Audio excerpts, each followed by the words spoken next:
الحمد لله رب العالمين والصلاة والسلام على سيد الأنبياء والمرسلين وعلى صحبه ومن تبعهم بإحسان إلى يوم الدين وبعد۔ ہم اللہ کی توفیق سے بلوغ المرام میں کتاب الجنائز پڑھ رہے ہیں، اور یہ جو آج کی حدیث ہے یہ عبداللہ بن عمر رضی اللہ تعالیٰ عنہما سے ہے۔ کہتے ہیں کہ لما توفی عبداللہ بن ابی، جب عبداللہ بن ابی کی وفات ہو گئی، جب وہ فوت ہو گیا، جاء ابنہ، تو اس کا بیٹا آیا، الی رسول اللہ صلی اللہ علیہ وسلم، رسول اللہ صلی اللہ علیہ وسلم کے پاس۔ فقالا، پس اس نے کہا، اعطنی قمیصک، مجھے اپنی قمیض دے دیجئے، اکفنہ، یعنی اکفنہ فی، میں، یعنی اصل میں تو یہ اکفنہ ہے، تو یہاں پہ یہ جزم، اس کو آپ چینج کر لیں، اکفنہ فی، اکفنہ، یہ واحد متکلم کا صیغہ ہے، اکفنہ فی، تو میں اس میں کفن دینا چاہتا ہوں، یعنی آپ مجھے اپنی قمیض عنایت فرمائیں تو میں اس میں ان کو کفن دینا چاہتا ہوں۔ فَأَعْطَاهُ إِيَّاهُ، بس آپ نے اسے وہ قمیض دے دی۔ متفق علیہ، بخاری مسلم کی یہ حدیث ہے۔ عبداللہ بن عمر رضی اللہ تعالیٰ عنہما کہتے ہیں کہ جب عبداللہ بن ابی جو رئیس المنافقین تھا یہ فوت ہوا، تو اس کا بیٹے کا نام بھی عبداللہ ہے، وہ صحابی رسول ہیں صلی اللہ علیہ وسلم۔ وہ آئے رسول معظم صلی اللہ علیہ وسلم کے پاس اور آ کے کہنے لگے کہ مجھے اپنی قمیص دے دیں، میں اس میں اپنے باپ کو کفن دینا چاہتا ہوں، تو آپ نے وہ اسے دے دی، عنایت فرما دی۔ اس حدیث میں بہت سی باتیں ہیں۔ ایک بات تو یہ ہے کہ یہاں پہ عبداللہ بن ابی کی وفات کا تذکرہ ہے۔ یہ عبداللہ بن ابی، میں نے کہا، رئیس المنافقین تھا، اور مسلمانوں کو تکالیف دینے میں بڑا پیش تھا، اور نفاق کی چونکہ دو قسمیں ہیں، ایک ہوتا ہے نفاق اعتقادی اور ایک ہوتا ہے نفاق عملی۔ تو یہ عقیدے کا منافق تھا، یعنی اس کا یہ دل سے مومن نہیں تھا، تو یہ ہوتا ہے منافق اعتقادی جس کا عقیدہ ہی منافقوں والا ہو، تو یہ مخلد فی النار ہوتا ہے، ہمیشہ آگ میں رہے گا، مخلد محبت فی النار۔ تو جبکہ منافق عملی جو ہوتا ہے اس میں منافقوں والے اعمال پائے جاتے ہیں، لیکن وہ دل سے اسلام کو قبول کرتا ہے، جیسے خیانت کرنا، لڑائی ہو جائے تو گالم گلوچ ہو جانا، یا پھر تو اذا خاصم فجرا، جب یا پھر وعدے کی پاسداری نہ کرنا، تو یہ جو معاملات ہیں یہ نفاق عملی ہے۔ ایسا بندہ سزا بھگت کے نکل آئے گا، یہ اللہ کی مشیت کے تابع ہے۔ لیکن منافق اعتقادی کے حوالے سے یہ مسلم قاعدہ ہے، اللہ تعالیٰ کا یہ اصول اور ضابطہ اور سنت ہے کہ وہ ہمیشہ آگ میں رہے گا۔ تو یہ عبداللہ بن ابی وہ تھا، اور اسلامی تاریخ اس کی سازشوں سے بھری پڑی ہے۔ اللہ کے رسول صلی اللہ علیہ وسلم کے حوالے سے بہت نازیبا کلمات تک اس نے کہے، یہ بھی موجود ہے۔ پر چونکہ منافق آدمی کا نفاق دل میں چھپا ہوتا ہے، ظاہر نہیں ہوتا، تو اللہ کے نبی صلی اللہ علیہ وسلم کا یہ طرز عمل تھا کہ آپ ظاہر پر حکم لگاتے تھے، اور ظاہری ان کے افعال اور اقوال کے مطابق ان کے ساتھ معاملہ فرماتے تھے۔ نحن نحکم بالظواہر واللہ یعلم بالسرائر، کہ ہم ظاہر پر حکم لگائیں گے اور ان کے سرائر اللہ جانتا ہے۔ تو اگرچہ اللہ نے بتا دیے تھے، لیکن پھر بھی آپ یہ کہتے تھے کہ اگر میں اس کو قتل کروں گا تو لوگ کہیں گے محمد اپنے ساتھیوں کو قتل کر رہے ہیں۔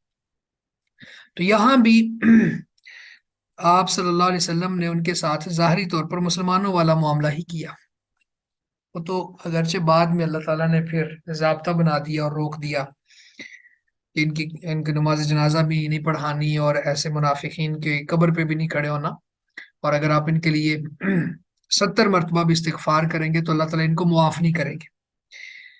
پر یہاں پہ اللہ کے نبی صلی اللہ علیہ وسلم نے ظاہر کے ساتھ معاملہ کیا، اور اس کی نماز جنازہ بھی پڑھائی، اور جب دفن کرنے کا وقت ہوا تو ان کے بیٹے عبداللہ، یعنی باپ کا نام بھی عبداللہ ہے، بیٹے کا نام بھی عبداللہ ہے، باپ رئیس المنافقین ہے، بیٹا صحابی رسول ہے، تو بیٹے کی جو باپ کے ساتھ محبت تھی، اس محبت کی وجہ سے انہوں نے اللہ کے نبی صلی اللہ علیہ وسلم سے بطور تبرک آپ کی قمیض مانگی، تاکہ اس کو کوئی آخرت میں فائدہ ہو سکے، تو آپ نے وہ قمیض دے دی، لیکن اس کو کوئی فائدہ نہیں ہوا، یہ شریعت ہمیں بتاتی ہے۔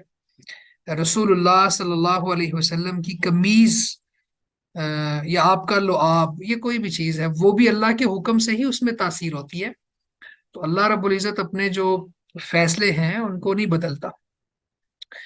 تو بہرحال یہ واقعہ ہے اس میں، تو اس حدیث سے مختلف چیزیں سامنے آتی ہیں۔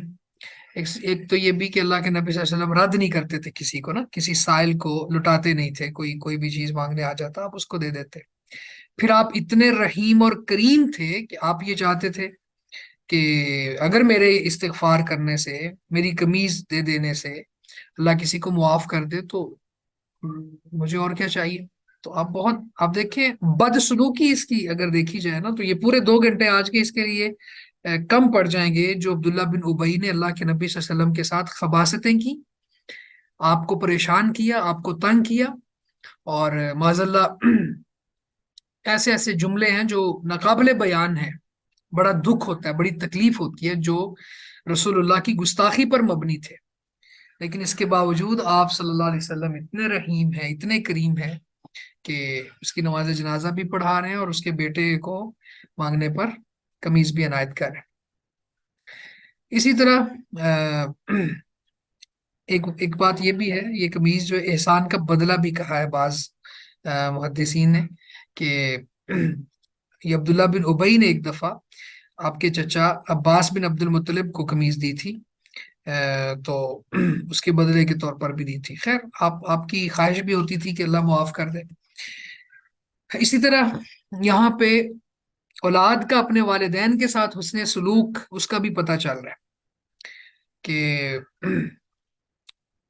باپ اگرچہ منافق ہے، لیکن بیٹے کو یہ فکر لاحق ہے کہ کاش میرا والد آگ سے بچ جائے، جہنم سے بچ جائے، اس کے عذاب میں کوئی تخفیف ہو جائے۔ یہی وجہ ہے کہ انہوں نے آ کے اللہ کے نبی صلی اللہ علیہ وسلم سے یہ مانگی قمیض۔ تو اولاد کو اپنے کافر والدین کے ساتھ بھی حسن سلوک کرنا چاہیے، یہ حدیث ہمیں یہ بھی سکھاتی ہے۔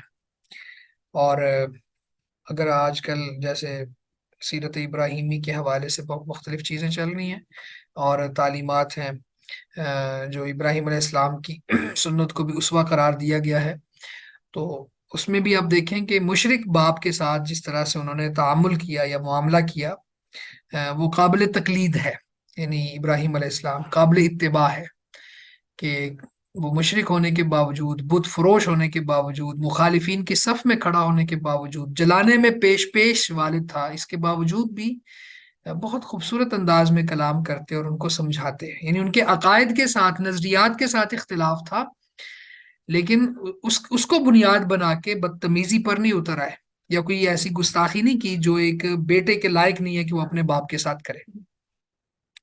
تو یہ بھی شریعت سکھاتی ہے ہمیں ان چیزوں کو بھی۔ تو بہر صورت والدین جیسے بھی ہوں ان کے ساتھ حسن سلوک کے ساتھ معاملہ کرنا چاہیے۔ اسی طرح سے اس سے یہ بھی ثابت ہوا کہ قمیض میں کفن دیا جا سکتا ہے، قمیض میں دفن کرنا جائز ہے، یعنی کفن کے کپڑوں میں اگر کوئی ایک قمیض بھی ایڈ کر دی جائے تو اس میں کوئی حرج نہیں ہے، یہ حدیث اس بات پر دلالت کرتی ہے۔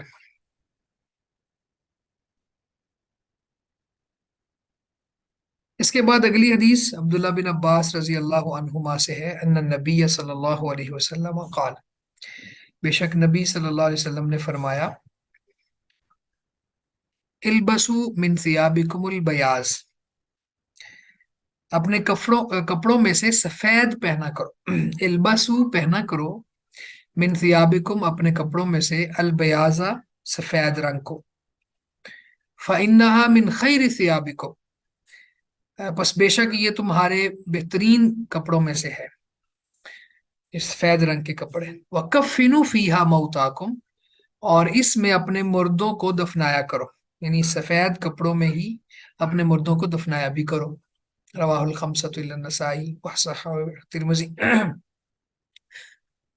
تو اپنے کپڑوں میں سے سفید رنگ پہنا کرو، بس بے شک یہ تمہارے کپڑوں میں سے بہترین ہے، اور اسی میں اپنے مردوں کو دفن کیا کرو، کفن کیا دیا کرو.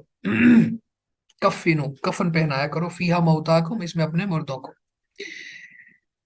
اس حدیث میں ایک تو یہ ہے یہ جو البسو من ثیابکم البیاض، یہ ظاہری طور پر یوں لگ رہا ہے جیسے یہ امر کے لیے یہ یعنی وجوب کے لیے امر ہے. البسو امر کا صیغہ ہے، حکم دیا جا رہا ہے. تو حکم جو ہے یہ اگر کوئی کرینہ نہ ہو تو وجوب پر دلالت کرتا ہے. تو یہاں پہ کرینہ کیا ہے؟ ایک کرینہ تو یہ ہے کہ آپ نے سفید کے ساتھ ساتھ اور کپڑے بھی پہنے ہیں، یعنی آپ نے اور کپڑے بھی پہنے. ہاں، زرد اور سرخ رنگ مردوں پر آپ نے ممنوع قرار دیا ہے، تو یہ کرینہ ہے آپ کے عمل کا کہ سفید کے ساتھ ساتھ اور کپڑے بھی پہنے جا سکتے ہیں. تو یہاں امر وجوب کے لیے نہیں ہے. فَإِنَّهَا مِنْ خَيْرِ ثِيَابِكُمْ، اور یہ تمہارے بہترین کپڑوں میں سے ہے. یہ دوسرا کرینہ ہے کہ اور کپڑے بھی ہیں، ان میں سے بہترین رنگ سفید رنگ. تو ایک بات یہ یہاں پہ سمجھ آ گئی کہ البسو امر وجوب کے لیے نہیں ہے، تو بہت بہتر ہے کہ سفید پہننا چاہیے. وَكَفِّنُوا فِيهَا مَوْتَاكُمْ، ہمارے باب سے متعلق جو ہے، کتاب الجنائز سے متعلق جو ہے وہ بات یہ ہے کہ اس میں اپنے مردوں کو بھی دفن کرو. تو اس میں بھی یہ یعنی مستحب یہ ہوگا کہ سفید رنگ میں کفن پہناؤ، لیکن اس کے علاوہ چونکہ آگے آ رہی ہیں حدیث، کسی اور رنگ کے کپڑے میں کفن دینے میں کوئی حرج نہیں ہے، دیا جا سکتا ہے. لیکن بہترین مستحب بات یہ ہے، اولا افضل اعلیٰ بات یہ ہے کہ آپ سفید رنگ کو اختیار کرو. تو اس میں یہ ہے کہ زندوں کا لباس بھی سفید پسندیدہ ہے، اور مردوں کا لباس بھی سفید ہی پسندیدہ ہے. اور باقی اس پہ جو سب سے اہم بات ہے وہ یہ ہے کہ البسو من ثیابکم البیاض، البسو یہاں پہ امر ہے، اور امر وجوب کے لیے نہیں ہے، کیونکہ اس پر کرینہ دلالت کر رہا ہے. اور وہ یہ ہے کہ اللہ کے نبی صلی اللہ علیہ وسلم نے اور کپڑے بھی خود پہنے ہیں، اور پہنے ہوئے صحابہ کو دیکھ کر انکار بھی نہیں کیا. اور پھر یہاں پہ فَإِنَّهَا مِنْ خَيْرِ ثِيَابِكُمْ بھی بتا رہا ہے کہ یہ سفید کپڑا. تو یہ جیسے وائوا ہوتا ہے نا، تو اس میں پھر کوئی اس طرح کے سوالات بھی پوچھے جا سکتے ہیں کہ یہ امر ہے تو پھر ہمیں تو صرف سفید پہننا چاہیے تھا، تو ہم باقی کیوں پہنتے ہیں؟ تو پھر اس میں آپ یہ بات کریں گے.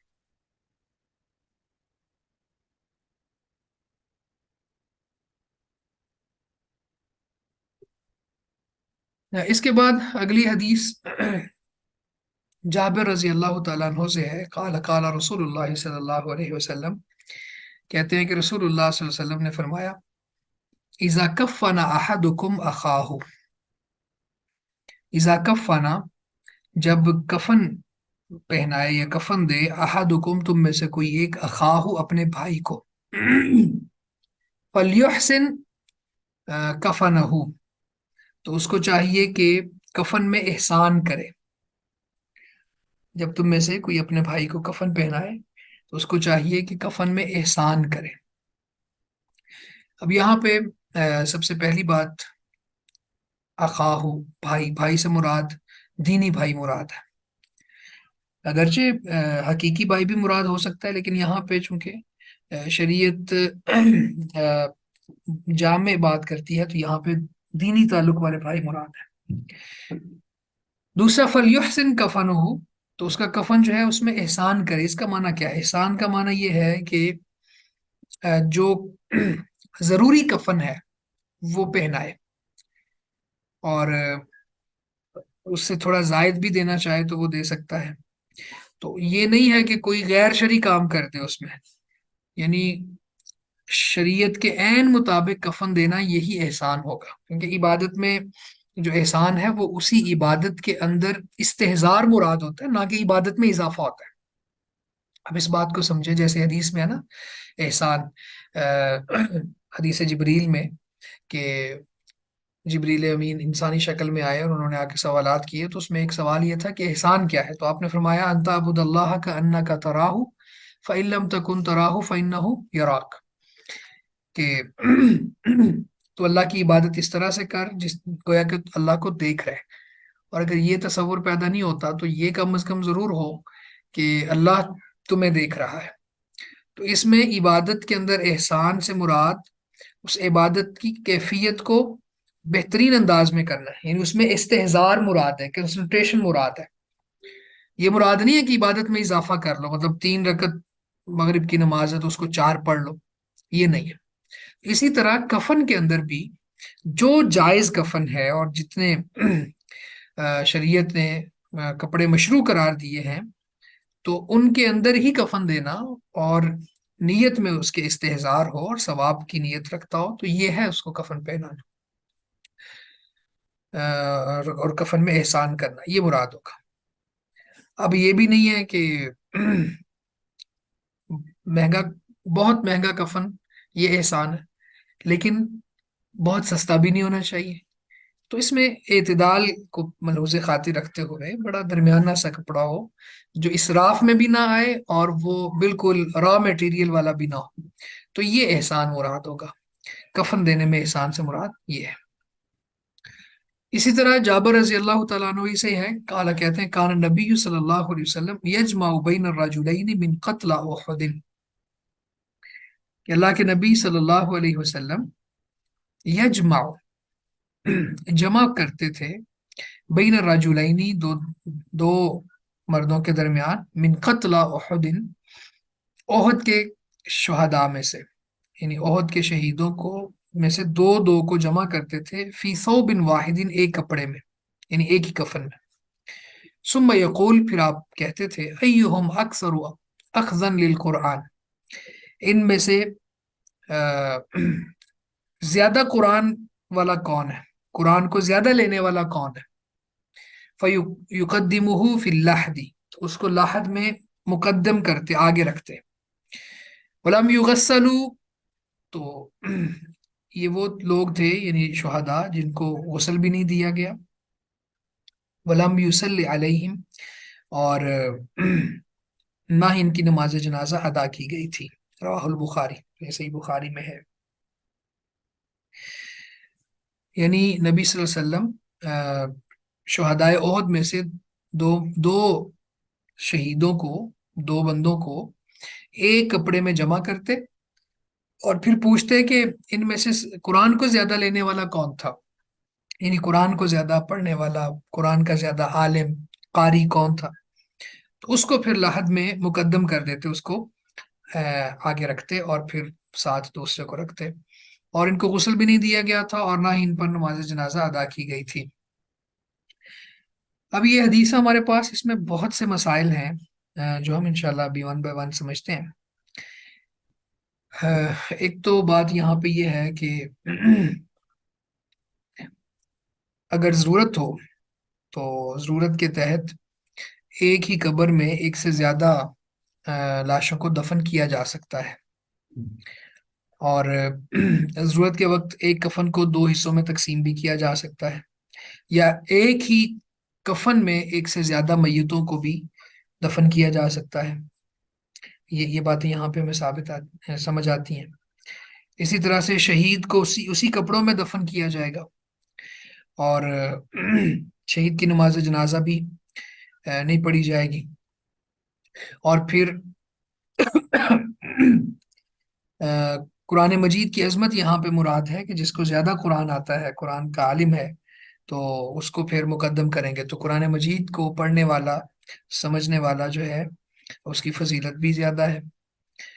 اسی طرح شہید جو ہے اس کو اسی کے خون آلود کپڑوں میں دفن کیا جائے گا، اور یہ اس کی تکریم ہے، کیونکہ اس میں یہ ہے کہ اس کی جو نماز جنازہ ہے، آگے ہم انشاءاللہ دعائیں سیکھیں گے، نماز جنازہ میں بندہ اللہ سے سفارش کر رہا ہوتا ہے اور گزارش کر رہا ہوتا ہے کہ اللہ اس کو معاف کر دے، اور شہید کا یہ اعزاز ہے کہ اس کے تو سب گناہ معاف ہو گئے، اللہ کے نبی صلی اللہ علیہ وسلم نے فرمایا شہید کا خون کا قطرہ زمین پر بعد میں گرتا ہے، اللہ تعالیٰ اس کے سارے گناہ پہلے معاف کر دیتے ہیں اور اس کو جنت میں اس کا ٹھکانہ دکھا دیتے ہیں. پھر قبر کے سوال و جواب سے وہ محفوظ رہتا ہے، قیامت کی بہت بڑی گھبراہٹ سے محفوظ رہتا ہے. پھر اللہ تعالیٰ 72 حوروں سے اس کی شادی کرتے ہیں اور اس کو یہ اعزاز بخشتے ہیں کہ 70 اپنے لوگوں کی، عزیز و اقارب رشتہ داروں کی سفارش کر کے ان کو جہنم سے نکلوا کے جنت میں لے جائے. تو یہ شہید کے اعزازات میں سے. تو نماز جنازہ اگرچہ جائز ہے پڑھنا، پر ضروری نہیں ہے. اور یہ اعزاز فقہا اور محدثین یہ کہتے ہیں کہ چونکہ اس کے گناہ پہلے ہی معاف ہو گئے ہیں تو سفارش کس بات کی ہے پھر. اور اسی طرح ایک اور مسئلہ بھی یہاں پہ کہ بعض لوگ کہتے ہیں کہ اگر کوئی شخص اس حالت میں فوت ہوا ہو کہ اس پر غسل واجب تھا تو پھر اس کو غسل دینا ضروری ہوتا ہے. تو یہاں پہ شہید اس سے بھی مستثنا ہے کیونکہ اب 70 صحابہ شہید ہوئے تھے اور ان میں سے آپ نے کسی کے بارے میں تفصیلا نہیں جانا اور پوچھا کہ اس کی کیا حالت اور کیفیت تھی، اور اللہ پر یہ چھوڑا اور پھر آپ نے بغیر ان کو غسل دیے اور جنازہ پڑے بغیر دفن فرما دیا. تو یہ بہت سی چیزیں ہیں جو اس حدیث سے ثابت ہوتی ہیں. اور پھر اسی طرح سے جس کو قرآن زیادہ یاد ہے اس کو پہلے لاحد میں اتارا جائے گا اور قبلے کی طرف اس کو مقدم کر دیا جائے گا اور دوسرے کو اس کے ساتھ لٹایا جائے گا. تو اس حدیث کی سب سے بڑی بات جو یہاں سے ثابت ہے وہ یہ ہے کہ ضرورت کے وقت ایک کفن میں ایک سے زیادہ میتوں کو بھی دفن کیا جا سکتا ہے. اور آپ دیکھیں کہ اس وقت تو ہمارے ہاں کفن وغیرہ اور اس طرح کی چیزیں بڑی دستیاب ہیں، بڑی میسر ہیں. اس دور میں بہت کم ہوتی تھی. جیسے مصعب بن عمیر رضی اللہ تعالیٰ عنہ کے بارے میں آتا ہے کہ جب انہوں نے اسلام قبول کیا، ظاہر ہے اسلام سے پہلے تو بہت زیادہ وہ خوشحال تھے اور ان کے پاس دنیا کا مال تھا، لیکن جب اسلام قبول کیا تو یہ قربانی دینا پڑی، پھر ان کو کچھ بھی نہ ملا. تو خیر جب وہ شہید ہوئے تو ایک چادر تھی جو ان کے اوپر ڈالی جاتی، اگر چہرہ ڈھانپا جاتا تو پاؤں ننگے ہو جاتے اور پاؤں ڈھانپے جاتے تو چہرہ رہ جاتا. تو اللہ کے نبی صلی اللہ علیہ وسلم نے پھر فرمایا کہ چہرہ ڈھانپ دو اور پاؤں کے اوپر ازخر گھاس ڈال دو. تو یہ پھر کیفیت تھی اس وقت مسلمانوں کی، کیونکہ یہ دنیا جو ہے یہ کافروں کے لیے ہے. اسلام والے جو ہیں ان کو اللہ تعالیٰ دنیا میں مال کی کمی سے آزماتا ہے.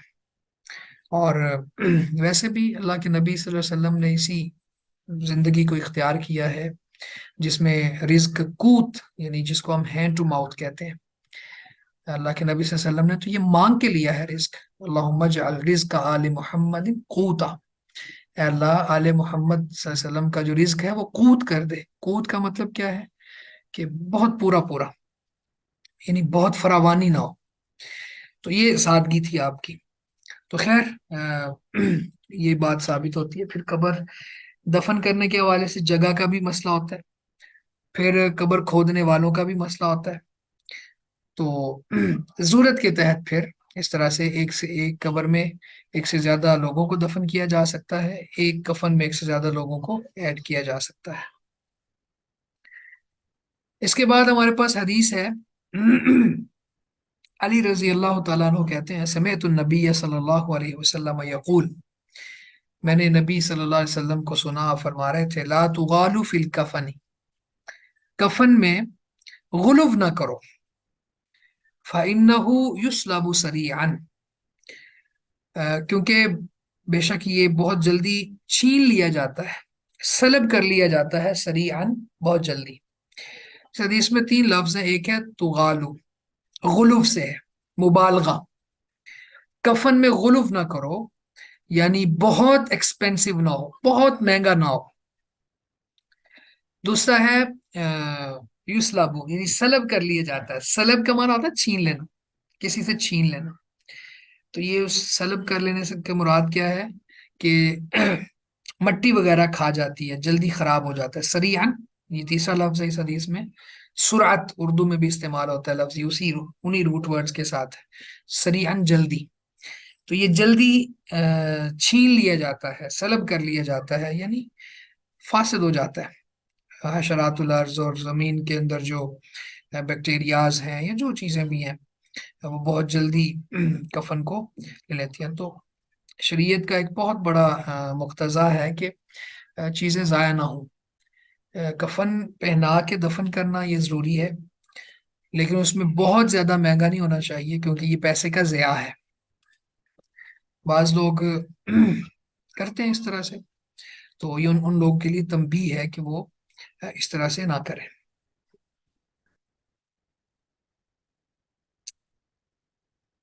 اچھا، اسی طرح سے اس حدیث میں ریزننگ کرنا اور وجوہات بیان کرنا، اس کا بھی جواز نکلتا ہے.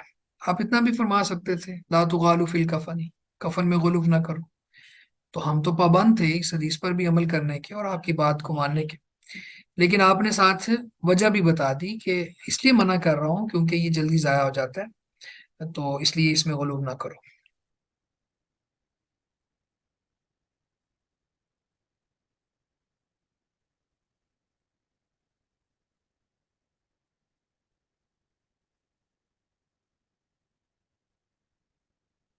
اس کے بعد ہمارے پاس حدیث ہے عائشہ رضی اللہ تعالیٰ عنہ سے، ان النبی صلی اللہ علیہ وسلم قال لها، بے شک نبی صلی اللہ علیہ وسلم نے ان سے کہا، لو مت قبلی فغسلتک، عائشہ اگر تم مجھ سے پہلے فوت ہو گئی تو میں تمہیں خود غسل دوں گا.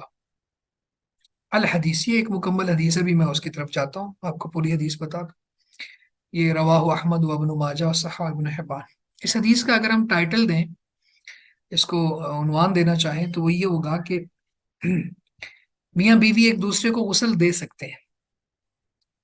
تو اس میں اس حدیث اس ٹاپک سے ریلیٹڈ چیزیں ہیں، اس میں اشارہ ہے. تو نبی صلی اللہ علیہ وسلم کی یہ حدیث ہے بڑی تفصیلاً، کہ عائشہ رضی اللہ تعالیٰ عنہ کہتی ہیں کہ ایک دفعہ اللہ کے نبی صلی اللہ علیہ وسلم بقیع سے ایک جنازہ پڑھا کے واپس آئے، تو فوجدنی وانا اجد صداعا، آپ نے مجھے جب اس حال میں پایا کہ میرے سر میں درد ہو رہا تھا اور میں یہ کہہ رہی تھی وارأسا، ہائے میرا سر گیا. تو اللہ کے نبی صلی اللہ علیہ وسلم نے پھر اس وقت فرمایا بل انا یا عائشہ، بلکہ عائشہ مجھے بھی درد ہے، وارأسا، میرے سر میں بھی درد ہے، میرا سر بھی گیا. تو اس کے بعد پھر آپ نے فرمایا کہ آپ کو کیا مسئلہ ہے، یعنی آپ کو کیا تکلیف ہوگی، معذرہ کی، لو مت قبلی، اگر تو پہلے مجھ سے پہلے فوت ہو گئی، یہ وہ ہے لو متی یا متی دونوں کے ساتھ پڑھا جا سکتا ہے، اگر مجھ سے پہلے فوت ہو گئی، فغسلتک و کفنتک، تو میں خود تمہیں غسل دوں گا، خود ہی کفن دوں گا، وصلیت علیک و دفنتک، اور میں تمہارے اوپر نماز جنازہ پڑھاؤں گا اور میں تمہیں دفن کروں گا. یعنی میں غسل بھی دوں گا، کفن بھی دوں گا، نماز جنازہ بھی پڑھاؤں گا اور تمہیں دفن بھی کروں گا. تو اب یہاں پہ غسل دینا اور کفن دینا یہ ثابت ہو رہا ہے میاں بیوی کا آپس ایک دوسرے کو کفن دے سکتے ہیں، غسل دے سکتے ہیں. اور پھر عائشہ کہتی ہیں کہ میں نے کہا کہ اللہ کے رسول، پھر جب آپ مجھے دفن کر کے واپس لوٹیں گے، لرجعت الى بیتی فعرست فیہ ببعض نسائک، تو آپ پھر یہاں پہ کوئی اور کسی عورت سے شادی بھی کر لیں گے، میرے گھر میں کسی اور عورت کو لا کے بھی بٹھا لیں گے. تو عائشہ کہتی ہیں فتبسم رسول اللہ صلی اللہ علیہ وسلم، اللہ کے رسول پھر مسکرائے. تو یہ حدیث ہے پوری، جس میں سے ابن حجر عسقلانی رحمہ اللہ نے صرف اتنا جملہ نقل کر دیا یہاں پہ جو ہماری کتاب الجنائز سے مطابقت رکھتا ہے، کہ اس میں میاں بیوی ایک دوسرے کو غسل دے سکتے ہیں. جب غسل دے سکتے ہیں تو کفن بھی دے سکتے ہیں. ویسے تو اس حدیث میں صراحت کے ساتھ موجود ہے وَكَفَّنْتُكِ، میں تمہیں کفن بھی دوں گا، وَصَلَّيْتُ عَلَيْكِ، میں آپ پر نماز بھی پڑھوں گا، وَدَفَنْتُكِ، اور تمہیں دفن بھی کروں. تو اس حدیث، پوری حدیث کو اپنے سامنے رکھیں تو بہت سی چیزیں اس حدیث سے نکلتی ہیں. ایک بات تو یہ ہے کہ عائشہ رضی اللہ تعالیٰ عنہ اللہ کے نبی صلی اللہ علیہ وسلم کی محبوب ترین بیوی تھی، حبیبہ تو حبیب اللہ کے حبیب کی محبوبہ تھی۔ اور دوسری یہاں سے یہ ہے کہ ایک دوسرے کے ساتھ میاں بیوی آپس میں ناز و نخرے اور اس طرح کی چیزیں دکھا سکتے ہیں، کر سکتے ہیں، اس طرح کی باتیں مزاح کے طور پر کر سکتے ہیں، تو یہ بات بھی یہاں سے ثابت ہوتی ہے۔ اور آپ دیکھیں کہ اللہ کے نبی صلی اللہ علیہ وسلم جنازے سے واپس آ رہے ہیں، اور عائشہ رضی اللہ تعالیٰ عنہ نے جب یہ کہا کہ میرے سر میں درد ہے، تو آپ نے بھی یہ آگے سے کہا کہ میرے سر میں بھی درد ہے۔ تو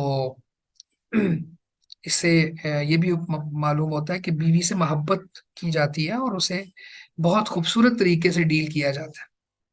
یہاں ایسا بھی ہو سکتا ہے کہ کوئی عورت کہے میرے سر میں درد ہے، تو آگے سے مرد ایک پوری لمبی فہرست سنا دیتا ہے گردان اور ڈانٹنے کی، گالیوں کی، کہ کبھی خوش بھی ہوئی ہو تم، کبھی صحیح بھی ہوئی ہو تم، کبھی تمہارے سر کا درد اترا بھی ہے، تمہارا یہ مسئلہ ہے، تمہارا وہ مسئلہ ہے، تمہارے خاندان کا مسئلہ ہے، تمہاری ماں کا مسئلہ ہے، یہ ہم فیس کرتے ہیں ان چیزوں کو، تو لوگ کرتے ہیں یہاں پہ، تو اس طرح سے ڈیل نہیں کیا جائے گا۔ ویسے بھی خواتین عورتیں جو ہیں یہ بڑی نازک ہوتی ہیں، اور اللہ کے نبی صلی اللہ علیہ وسلم نے ان کو آبگینے کہا ہے، تو یہ ان کے ٹوٹنے کا اندیشہ ہوتا ہے، تو ان کو اس طرح خوبصورت انداز میں ڈیل کرنا چاہیے، یہ بات بھی اس حدیث سے ثابت ہوتی ہے۔ اس کے بعد سب سے اہم بات یہ ہے کہ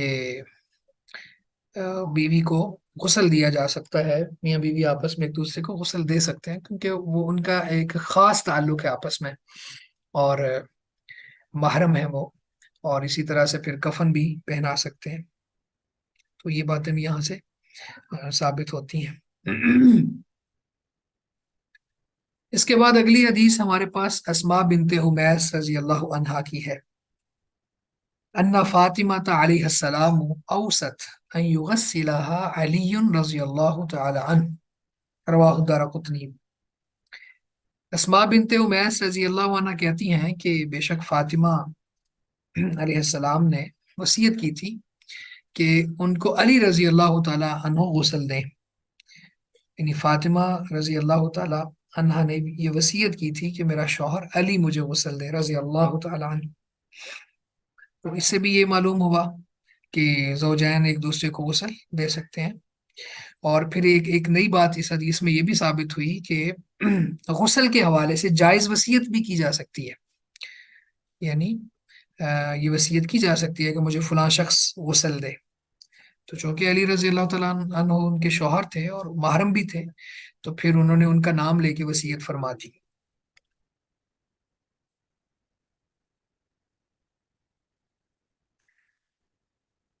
اس کے بعد اگلی حدیث ہمارے پاس جابر بن سامورہ رضی اللہ تعالیٰ عنہ کی ہے، بلکہ اس کے پیچھے بھی دیکھ لیتے ہیں کہ ہاں یہ حدیث بھی ہے، بریدہ رضی اللہ عنہ کی، فی قصة الغامدیة التي امر النبی صلی اللہ علیہ وسلم برجمها فی الزنا۔ بریدہ رضی اللہ تعالیٰ عنہ کی یہ حدیث ہے، غامدیہ ایک عورت تھی جس کے بارے میں نبی صلی اللہ علیہ وسلم نے اس کے رجم کا حکم دیا تھا زنا کی وجہ سے۔ قالا، تو اس میں انہوں نے فرمایا، ثم امر بها، پھر حکم دیا گیا اس کے بارے میں، فصلی علیہا ودفنت، تو اس پر نماز بھی پڑھی گئی اور اس کو دفن بھی کیا گیا۔ یہ قصہ بھی پورا ایک تفصیلی واقعہ ہے، اس کو بھی ہم تفصیلاً دیکھ لیتے ہیں۔ اس میں پہلے تو غامدیہ، یہ قبیلہ جوہینہ کی ایک شاخ ہے، غامد، وہیں سے اس کی طرف منسوب کر دیا غامدیہ، اور یہ ان سے گناہ ہو گیا تھا، اور وہ گناہ جس پر حد لگتی ہے، اور حد بھی کوئی چھوٹی حد نہیں ہے، اصل میں اللہ کے نبی صلی اللہ علیہ وسلم نے زنا کی جو حد بیان کی ہے، جب بھی ہم کتاب الحدود پڑھتے ہیں تو اس کے اندر یہ حدود یعنی حدیں موجود ہیں، تو غیر شادی شدہ زانی جو ہیں، ان کی شادی نہیں ہوئی، وہ زنا کرتے ہیں، تو ان کا ان کے اوپر 100 کوڑے لگائے جائیں گے اور 1 سال ان کو جلا وطن کیا جائے گا. یہ ان کی حد ہے. اور جو شادی شدہ اس طرح کا گناہ کا ارتکاب کریں تو پھر ان کو رجم کیا جاتا ہے. تو پہلے مائز آئے اللہ کے نبی صلی اللہ علیہ وسلم کے پاس، اور انہوں نے آ کے کہا کہ اللہ کے رسول مجھ پر حد لگائے. تو آپ صلی اللہ علیہ وسلم نے اگنور کیا. آپ اگنور اس لیے کرتے تھے کہ شاید یہ معافی مانگ لے اور اللہ تعالیٰ سے توبہ کر لے، اور پھر یہ اس کا اور اللہ کا معاملہ درست ہو جائے. تو اس لیے آپ کرتے تھے.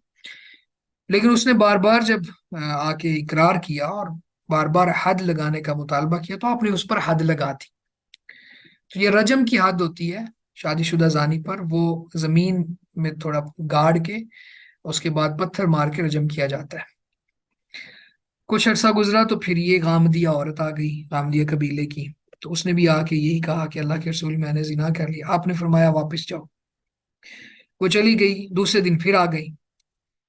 تو آگے کہنے لگی کہ اللہ کے رسول آپ مجھے رد کر رہے ہیں، مجھے واپس لوٹا رہے ہیں. کما رددت ماعز، جس طرح آپ ماعز بن مالک کو رد کر رہے تھے. پر میں آپ کو بتا دوں کہ میرے پاس اتنی بڑی دلیل ہے اس گناہ کی کہ میں حاملہ ہوں. جب اس نے یہ کہا تو اللہ کے نبی صلی اللہ علیہ وسلم نے فرمایا کہ جاؤ، اور جب یہ بچہ پیدا ہو پھر آنا. وہ چلی گئی، پھر آئی. اس کے بعد اللہ کے رسول نے فرمایا کہ اس کو دودھ پلاؤ، جب اس کا دودھ چھڑواؤ تو پھر آ جانا. وہ پھر آ گئی دودھ چھڑوا کے، اور اس کے ہاتھ میں کوئی چیز اس نے پکڑائی ہوئی تھی جو وہ کھا رہا تھا. یعنی یہ سنن نبی داود کی حدیث ہے تفصیل کے ساتھ، اور صحیح مسلم میں بھی چیزیں موجود ہیں جیسے یہ اس کا ایک حصہ یہاں پہ ہے، اور مسند احمد میں بھی ہے. تو خیر پھر آئی، اور اللہ کے نبی صلی اللہ علیہ وسلم نے جب یہ دیکھ لیا تو آپ نے فرمایا کہ جاؤ اسے لے جاؤ اور جا کے دفن کر زمین میں تھوڑا گاڑو اور اس کو رجم کر دو. خیر اس کو رجم کر دیا گیا. رجم کرنے والوں میں خالد بھی تھے. تو خالد بن ولید رضی اللہ تعالیٰ عنہ نے ایک پتھر مارا جو اس کے غالباً رخسار پہ لگا، تو یا پھر اس کے سر پہ لگا اور خون کا کوئی قطرہ ان کے اوپر گرا. تو انہوں نے آگے سے یہ کہا کہ برا بلا کہا، یعنی یہ عورت گندی تھی، مجھے بھی جاتے جاتے نجس کر گئی، اور اس طرح کے کچھ کلمات ان کی زبان سے نکلے. تو اللہ کے نبی صلی اللہ علیہ وسلم کو جب پتہ چلا تو آپ نے روکا. آپ نے کہا خالد رک جاؤ. خیر اس میں پھر اللہ کے نبی صلی اللہ علیہ وسلم نے خالد سے یہ کہا کہ خالد اگر یہ اس نے جو ایسی توبہ کی ہے کہ اگر کوئی بھتہ خور جو ظالمانہ طور پر لوگوں سے ٹیکس وصول کرتا ہے وہ بھی اس کے اوپر بھی یہ بانٹ دی جائے، وہ بھی ایسی توبہ کرتا تو اللہ تعالیٰ قبول فرما لیتے. تو بہرحال یہ حدیث ہمارے پاس ہے. اس حدیث میں بہت سی باتیں ہیں. ایک بات تو یہ ہے کہ گناہ کے بعد بے قرار ہو جانا، یہ صحابہ کرام کا اور اللہ کے رسول کے دور کے لوگوں کا طرز عمل تھا. اب آپ دیکھیں نا کہ اس کو معلوم تھا کہ مجھے رجم کیا جائے گا، اس کے باوجود وہ بار بار آ جاتی تھی. مائز بھی آ گئے تھے، تو گویا کہ وہ بے قرار ہوتے تھے. اور آتے اس لیے تھے جو جس کی بات یہاں پہ بھی ہوگی، اس حدیث میں بھی ہے، وہ آتے اس لیے تھے کہ جب کسی بھی جرم کی حد لگ جاتی ہے نا تو وہ گناہ ختم ہو جاتا ہے، پھر اس کا عذاب نہیں ملتا اس کو، اس کا گناہ اس کے دامن سے جھڑ جاتا ہے، ختم ہو جاتا ہے. تو یہ حد لگوانے کا مقصود و مطلوب بھی یہی ہوتا تھا کہ ہمارے اوپر حد لگے اور اس گناہ سے ہم پاک ہو کے اللہ کے پاس جائیں. اور ایسا ہی ہوا جیسے اس حدیث میں بھی ہے جو میں نے ابھی بیان کی کہ آخر میں اللہ کے رسول نے فرمایا اللہ تعالیٰ نے اس کی توبہ قبول کر لی. اور یہاں اس حدیث میں بھی ہے کہ ایسی عورت کا پھر نماز جنازہ ادا کیا گیا اور اس کو دفن بھی کیا گیا پراپر، اور اس سے وہ اور زیادہ فضیلت کی حامل بن جاتی ہے وہ خاتون یا وہ مرد جو حد لگوا لیتا ہے. تو کیونکہ حد سے میں نے کہا گناہ ساکت ہو جاتے ہیں اور وہ گناہ ختم ہو جاتا ہے. بہرحال یہ حدیث ہے. اس میں بعض روایات میں ہے کہ اللہ کے نبی صلی اللہ علیہ وسلم نے اس غامدیہ عورت کی نماز جنازہ خود پڑھائی تھی. اور اسی طرح سے یہ زنا کفر نہیں ہے، یہ بھی ثابت ہوتا ہے. اگر کفر ہوتا تو پھر اللہ کے رسول کیوں پڑھاتے؟ تو ہاں البتہ کوئی اس گناہ کو حلال سمجھے جیسے شتر بے مہار معاشرہ ہے ہمارا بھی بنتا چلا جا رہا ہے، اور اس میں لوگ کہتے ہیں جی اپنی جنس چینج کرو، اور اس کو حلال سمجھتے ہیں، زنا کو ایک فطری حق اور ضرورت قرار دیتے ہیں، اور اسلام کو کریٹیسائز کرتے ہیں اور کہتے ہیں جی اسلام نے یہ پابندی لگا دی ہے، یہ نہیں ہونا چاہیے۔ تو اگر کسی کا یہ ذہن ہو تو پھر وہ کفر کی حالت میں گیا ہے، پھر اس کے ساتھ یہ مسلمانوں والا معاملہ نہیں ہوگا۔ لیکن بہر صورت کبیرہ گناہ بھی کیوں نہ ہو، تو اس کی ایک حد لگ جائے تو ویسے بھی ساکت ہو جاتا ہے، وہ گناہ ختم ہو جاتا ہے، لیکن کبیرہ گناہ کے مرتکب کا جنازہ بھی پڑھا جائے گا اور اس کو باقاعدہ دفن بھی کیا جائے گا۔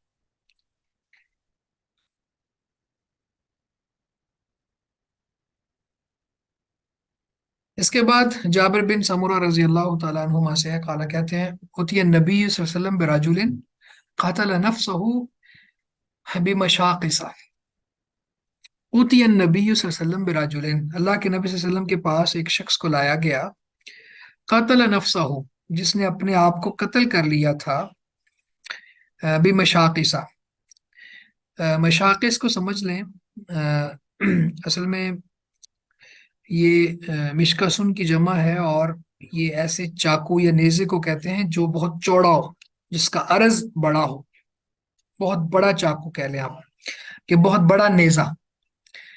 تو ایک بہت بڑے نیزے کے ساتھ یا بہت بڑے چاقو کے ساتھ اس نے اپنے آپ کو قتل کر لیا تھا، اپنی جان کو قتل کر لیا تھا۔ فلم یصلی علیہ، تو اللہ کے نبی صلی اللہ علیہ وسلم نے اس پر نماز جنازہ نہیں پڑھی۔ یعنی ایک شخص لایا گیا، اور جب آپ کے پاس وہ آیا تو وہ ایسا شخص تھا جس نے اپنے آپ کو ایک بہت بڑے چاقو کے ساتھ یا ایک نیزے کے ساتھ قتل کر لیا تھا، تو آپ نے اس کی نماز جنازہ نہیں پڑھی۔ اب اس حدیث میں ایک تو خودکشی کی مذمت ہے، اور خودکشی کتنا بڑا گناہ ہے اس حوالے سے ہدایات ہے۔ یعنی خودکشی کا ارتکاب کیا جس بندے نے، تو اصل میں خودکشی کرنے والا جو ہے نا، یہ ایک مدت مدید تک، یعنی لمبی مدت تک یہ جہنم میں رہے گا، اور اللہ کی مشیت کے تحت ہے یہ بھی۔ یعنی اگر کافر نہیں ہے، مشرک نہیں ہے، منافق اعتقادی نہیں ہے، تو یہ اللہ کی مشیت کے تحت ہے، پر شریعت میں جو اس کی سزا وارد ہے وہ مدت مدید، یعنی لمبی مدت تک آگ میں رہے گا۔ جیسے حدیث میں آتا ہے نا کہ جو بندہ خودکشی کرتا ہے تو اللہ تعالیٰ کہتے ہیں بادرنی عبدی بنفسہ حرمت علیہ الجنہ، میرے بندے نے اپنے نفس کے بارے میں مجھ سے جلدی کی ہے، تو میں نے اس پر جہنم حرمت علیہ الجنہ، جنت کو حرام کر دیا ہے۔ تو جنت کو حرام کر دیا ہے کا معنی محدثین اور فقہا کہتے ہیں کہ ایک لمبی مدت تک جنت میں داخلہ حرام کر دیا گیا ہے، اور اس کے بعد پھر باقی جو نصوص ہیں، روایات ہیں، ان کی روشنی میں اس کو نکال لیا جائے گا، کیونکہ یہ لا الہ الا اللہ پڑھتا ہوگا، شرک نہیں کرتا ہوگا۔ تو بہرحال ابتدائی طور پر ایک بہت لمبا عرصہ تک کے لیے جنت میں داخلہ حرام ہو گیا۔ تو یہاں بھی دنیا میں اللہ کے نبی صلی اللہ علیہ وسلم نے اس پر نماز جنازہ نہیں پڑھی۔ اچھا، یہ نماز جنازہ اس لیے نہیں پڑھی کہ وہ کوئی کبیرہ کا مرتکب ہو کے کافر ہو گیا۔ آپ دیکھیں پیچھے جو زنا والی عورت جس پر حد لگی تھی، اس پر آپ نے نماز جنازہ اس لیے پڑھی کہ وہ پاک ہو گئی تھی اس گناہ سے، اور آپ نے خود کہہ دیا کہ اس کی توبہ جو ہے وہ اتنی عظیم ہے کہ اگر کوئی بھتہ خور جو ہے، لوگوں کو پریشان کر کے ٹیکس وصول کرنے والا، وہ بھی کرتا تو اس کو بھی اس پر بھی بانٹ دی جاتی۔ تو خیر وہ اس لیے آپ نے پڑھ لی نماز جنازہ، لیکن یہاں پہ نہیں پڑھی اور لوگوں کو منع نہیں کیا، باقی مسلمانوں نے پڑھی ہے، لیکن آپ نے اس لیے نہیں پڑھی تاکہ حوصلہ شکنی ہو اس جرم کی۔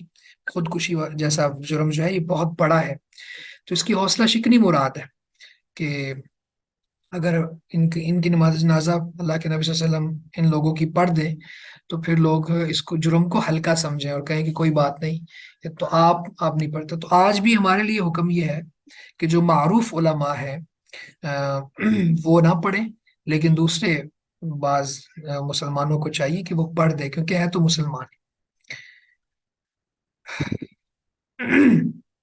تو اسی طرح اس حدیث میں اگر ہم دوسری حدیث کو بھی ساتھ میں لائیں تو یہ جیسے بے مشاقص، نیزے کے ساتھ خودکشی کی ہے، بعض لوگ زہر پی لیتے ہیں اس کے ساتھ خودکشی کرتے ہیں، بعض لوگ اپنی پسٹل وغیرہ کے ساتھ خود کو شوٹ کر لیتے ہیں۔ تو اللہ کے نبی صلی اللہ علیہ وسلم نے فرمایا کہ جس انداز میں اس نے خودکشی کی ہوگی تو برزخ میں اس کی سزا یہ ہے کہ قیامت قائم ہونے تک وہ اسی طرح بار بار اپنے آپ کو مارتا رہے گا۔ تو یہ بھی بہت بڑی وعید ہے خودکشی کے حوالے سے۔ تو یہاں سے یہ بھی بات ثابت ہوئی کہ زندگی جو ہے یہ اللہ کی امانت ہے۔ اب کوئی کہے جی میں اپنی زندگی ختم کر رہا ہوں نا، کسی کو کیا ہے؟ نہیں، یہ اللہ کی امانت ہے، اس کو انسان خود سے ضائع نہیں کر سکتا، خود سے ختم نہیں کر سکتا۔ تو بہت زیادہ اویئرنیس کی ضرورت ہے، لوگوں کو سمجھانے کی ضرورت ہے۔ حوصلہ ہار بیٹھتے ہیں لوگ، اور چھوٹی چھوٹی بات پہ وہ خودکشی جیسے اقدام کر لیتے ہیں۔ تو اس طرح کی چیزوں کو نہیں کرنا چاہیے، اور لوگوں کو سمجھانا چاہیے کہ کتنا بڑا یہ جرم ہے۔ اللہ کے نبی صلی اللہ علیہ وسلم نے اس پر نماز جنازہ بھی نہیں پڑھی۔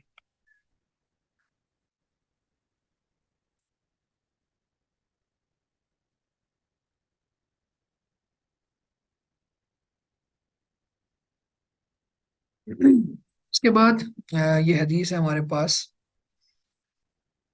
یہ ایک عورت کا واقعہ ہے، کانت تقم المسجدہ، جو مسجد میں صفائی کرتی تھی۔ یہ ابو ہریرہ رضی اللہ تعالیٰ عنہ کہتے ہیں فی قصۃ المرأة التي كانت تقم المسجد، اس حضرت ابو ہریرہ سے مروی ہے اس عورت کے واقعہ کے بارے میں جو تقم المسجدہ، مسجد میں جھاڑو دیتی تھی، مسجد کی صفائی کرتی تھی۔ قال، تو انہوں نے کہا فسأل عنها النبی صلی اللہ علیہ وسلم، اس عورت کے بارے میں اللہ کے نبی صلی اللہ علیہ وسلم نے سوال کیا، آپ نے پوچھا۔ فقالو، تو انہوں نے کہا ماتت، وہ فوت ہو گئی ہے۔ فقالا، تو آپ نے فرمایا افلا کنتم آذنتمونی، تم نے مجھے اس کے بارے میں بتایا کیوں نہیں، مجھے خبر کیوں نہیں دی؟ افلا یہ استفہامیہ ہے، اور یہ ڈانٹ کے لیے بھی آ سکتا ہے، زجر و توبیخ اس کو کہتے ہیں۔ تو یعنی آپ تھوڑا سا ڈانٹ والا انداز اختیار کر کے فرمایا کہ وہ فوت ہو گئی ہے، تم لوگوں نے مجھے بتایا کیوں نہیں؟ افلا کنتم آذنتمونی فکأنہم صغروا امرہ، گویا کہ ایسا تھا کہ وہ اس کے معاملے کو چھوٹا سمجھ رہے تھے، یعنی وہ جو عورت مسجد کی صفائی والا کام کرتی تھی تو لوگوں نے چھوٹا سمجھا اس عمل کو، تو فرمایا یہ عام سی عورت ہے، تو جو فوت ہوئی تو اس کو غسل کفن کر کے دفنا دیا، جنازہ پڑھا کے۔ اللہ کے رسول کو بتانا بھی مناسب نہ سمجھا کہ یہ چھوٹی عورت ہے یا غیر معروف ہے، یہ اس کا کام صفائی ستھرائی ہے۔ فقال، تو بس آپ نے فرمایا صلی اللہ علیہ وسلم نے دلونی علی قبرہا، مجھے اس کی قبر کے بارے میں بتاؤ، رہنمائی کرو۔ فدلوہ، بس انہوں نے آپ کی رہنمائی کی۔ فصلی علیہا، بس آپ نے پھر اس قبر پر نماز جنازہ ادا کی۔ یہ بخاری مسلم کی روایت ہے۔ وزاد مسلم، اور مسلم میں اضافہ بھی ہے، یعنی مسلم نے زیادہ بھی لکھا ہے۔ ثم قال، پھر فرمایا ان هذه القبور، یعنی اللہ کے نبی صلی اللہ علیہ وسلم نے فرمایا ان هذه القبور، بے شک یہ جو قبریں ہیں، مملوءۃ ظلمۃ علی اہلھا، یہ اپنے قبر والوں پر تاریکی، ظلمت یعنی اندھیرا، تاریکی وہ بھرنے والی ہے۔ وَإِنَّ اللَّهَ يُنَوِّرُهَا لَهُمْ بِالصَّلَاةِ عَلَيْهِمْ، اور اللہ تعالیٰ میری ان پر دعا کرنے کی وجہ سے قبر والوں پر ان کو منور کر دیتے ہیں، روشن فرما دیتے ہیں۔ تو یہ حدیث ہمارے پاس ہے۔ اس حدیث میں یہ ہے کہ مسجد میں کوڑا کرکٹ صاف کرنا، صفائی ستھرائی کرنا، پہلی بات تو یہ ثابت ہوئی کہ وہ کوئی معمولی عمل نہیں ہے، وہ بہت بڑا عمل ہے۔ اس سے یہ بھی ثابت ہوا کہ مساجد کو صاف رکھنا چاہیے، اور ایسی کیفیت ہونی چاہیے مساجد میں کہ نمازیوں کو سہولت ملتی رہے اور نمازی آسانی اور راحت محسوس کریں۔ مسجدیں خوشبودار ہونی چاہیے، مساجد صاف ستھری ہونی چاہیے۔ اور اگلی بات اس سے یہ ثابت ہوئی کہ مسجد کی جو خدمت ہے، اس کو صاف رکھنا، اس کی صفائی ستھرائی کرنا، یہ بہت بڑا عمل ہے، یہ حدیث اس بات پر دلالت کرتی ہے کہ اللہ کے نبی صلی اللہ علیہ وسلم نے باقاعدہ اس کو مس کیا کہ وہ آتی نہیں ہے مسجد میں، اور پھر جب پتہ چلا کہ وہ فوت ہو گئی ہیں تو آپ نے فرمایا کہ مجھے اس کی قبر، آپ نے پہلے صحابہ کو ڈانٹا کہ آپ نے مجھے کیوں نہیں بتایا، پھر آپ نے فرمایا کہ مجھے اس کی قبر پر لے جاؤ، پھر قبر پہ جا کے آپ نے نماز جنازہ ادا کی۔ تو یہ بات اس بات کو ثابت کر رہی ہے کہ مسجد کی صفائی والا عمل چھوٹا نہیں۔ اچھا، اسی طرح سے اس سے یہ بھی ثابت ہوا اس حدیث مبارکہ سے کہ مسجد کی صفائی کی ذمہ داری کسی عورت کو بھی دی جا سکتی ہے، یعنی عورت مسجد میں آ کے خدمت کر سکتی ہے، صاف ستھرا رکھنے کے لیے کچھ جھاڑو وغیرہ دے سکتی ہے۔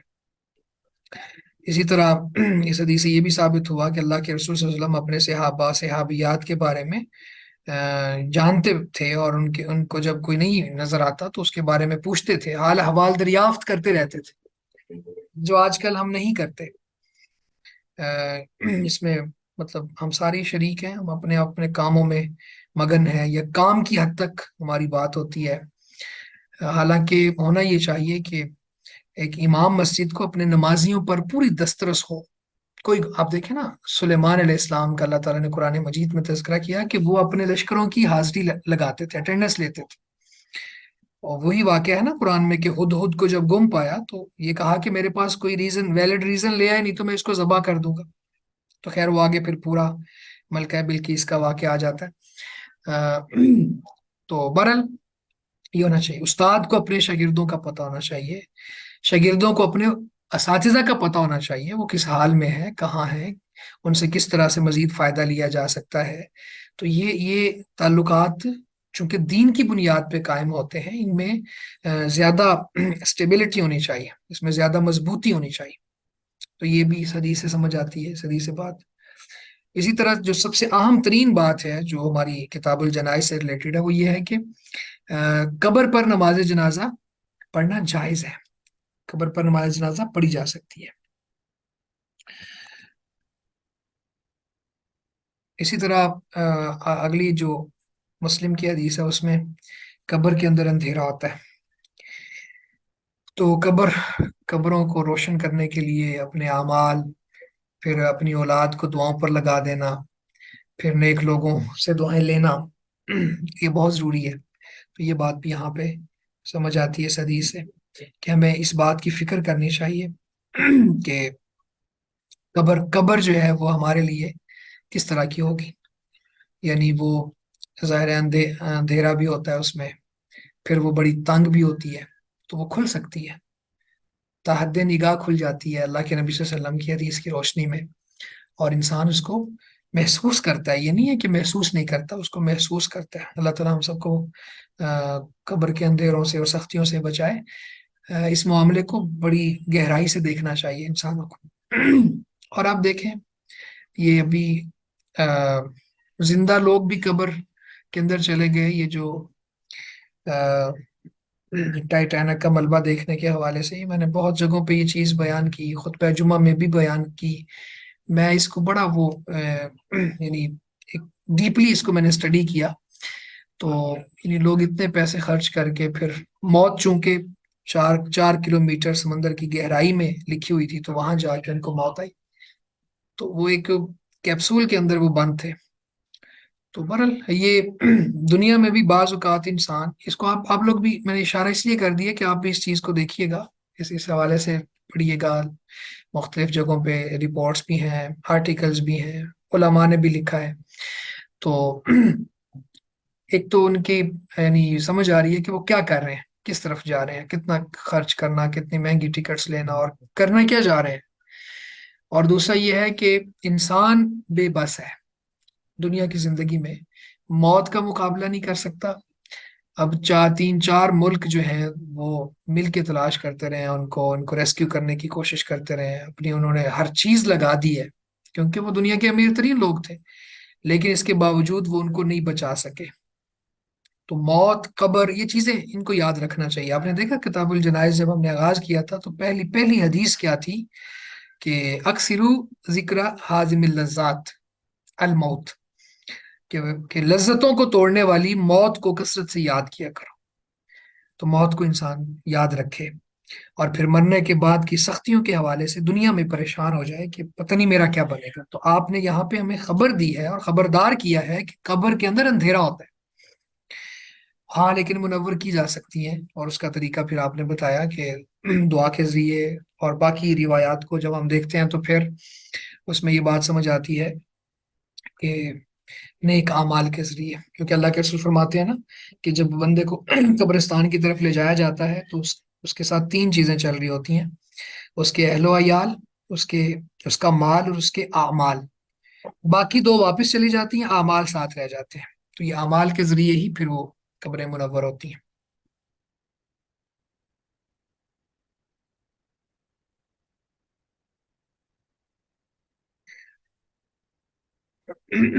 اس کے بعد حدیث ہے حذیفہ رضی اللہ تعالیٰ عنہ سے، ان النبی صلی اللہ علیہ وسلم کان ینہا عن النعی، بے شک نبی صلی اللہ علیہ وسلم نے النعی سے منع کیا۔ ینہا، آپ نے منع فرمایا، عن النعی، نعی سے۔ النعی کیا ہے یہ بھی دیکھ لیتے ہیں۔ رواہ احمد و ترمذی و حسنہ، احمد نے اس کو روایت کیا ہے، ترمذی نے، اور امام ترمذی نے اس کو حسن بھی کہا ہے۔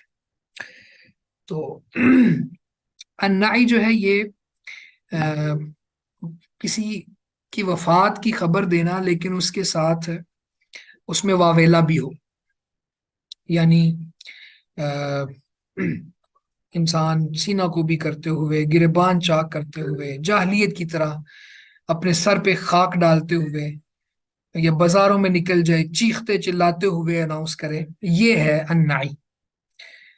تو آپ نے منع کیا کہ اس انداز میں نہیں کرنا، لیکن فوت شدہ کا اعلان کیا جا سکتا ہے، اس کی خبر دی جا سکتی ہے، پر یہ انداز نہیں ہونا چاہیے۔ تو یہ انداز اختیار کرنا، یہ جہالت والا انداز، اس سے آپ نے منع فرمایا ہے۔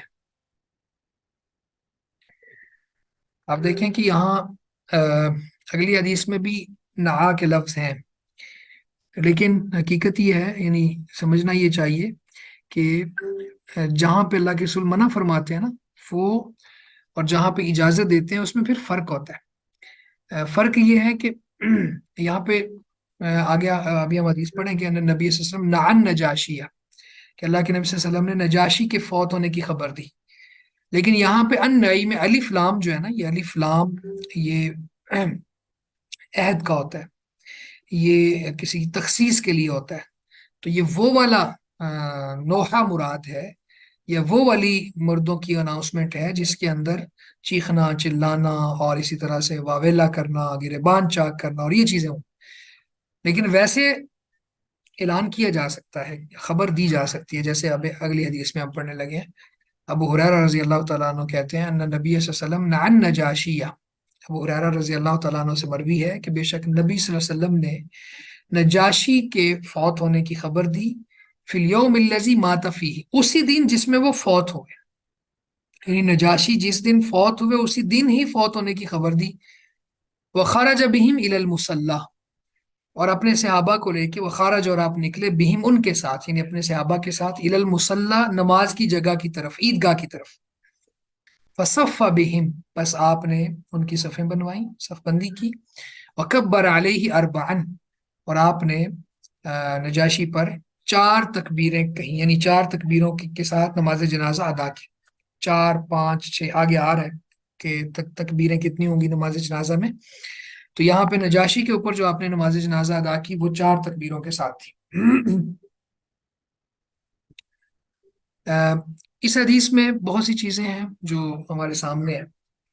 ایک بات تو یہ جو پہلے میں نے کر دی کہ انعی اور نعا، ان دونوں میں فرق یہ ہے کہ وہ والی مرنے کی خبر جس کے اندر واویلا ہو اور جاہلیت کا انداز ہو اور بے صبری کا مظاہرہ ہو، وہ اعلان کرنا جائز نہیں ہے، وہ ممنوع ہے۔ تو اس حدیث میں ایک بات تو یہ ہو گئی کہ وہ اعلان کرنا جس کے اندر صرف خبر دینا مراد ہو، وہ اعلان کرنا مشروع ہے، اللہ کے رسول صلی اللہ علیہ وسلم نے یہ اعلان کیا ہے۔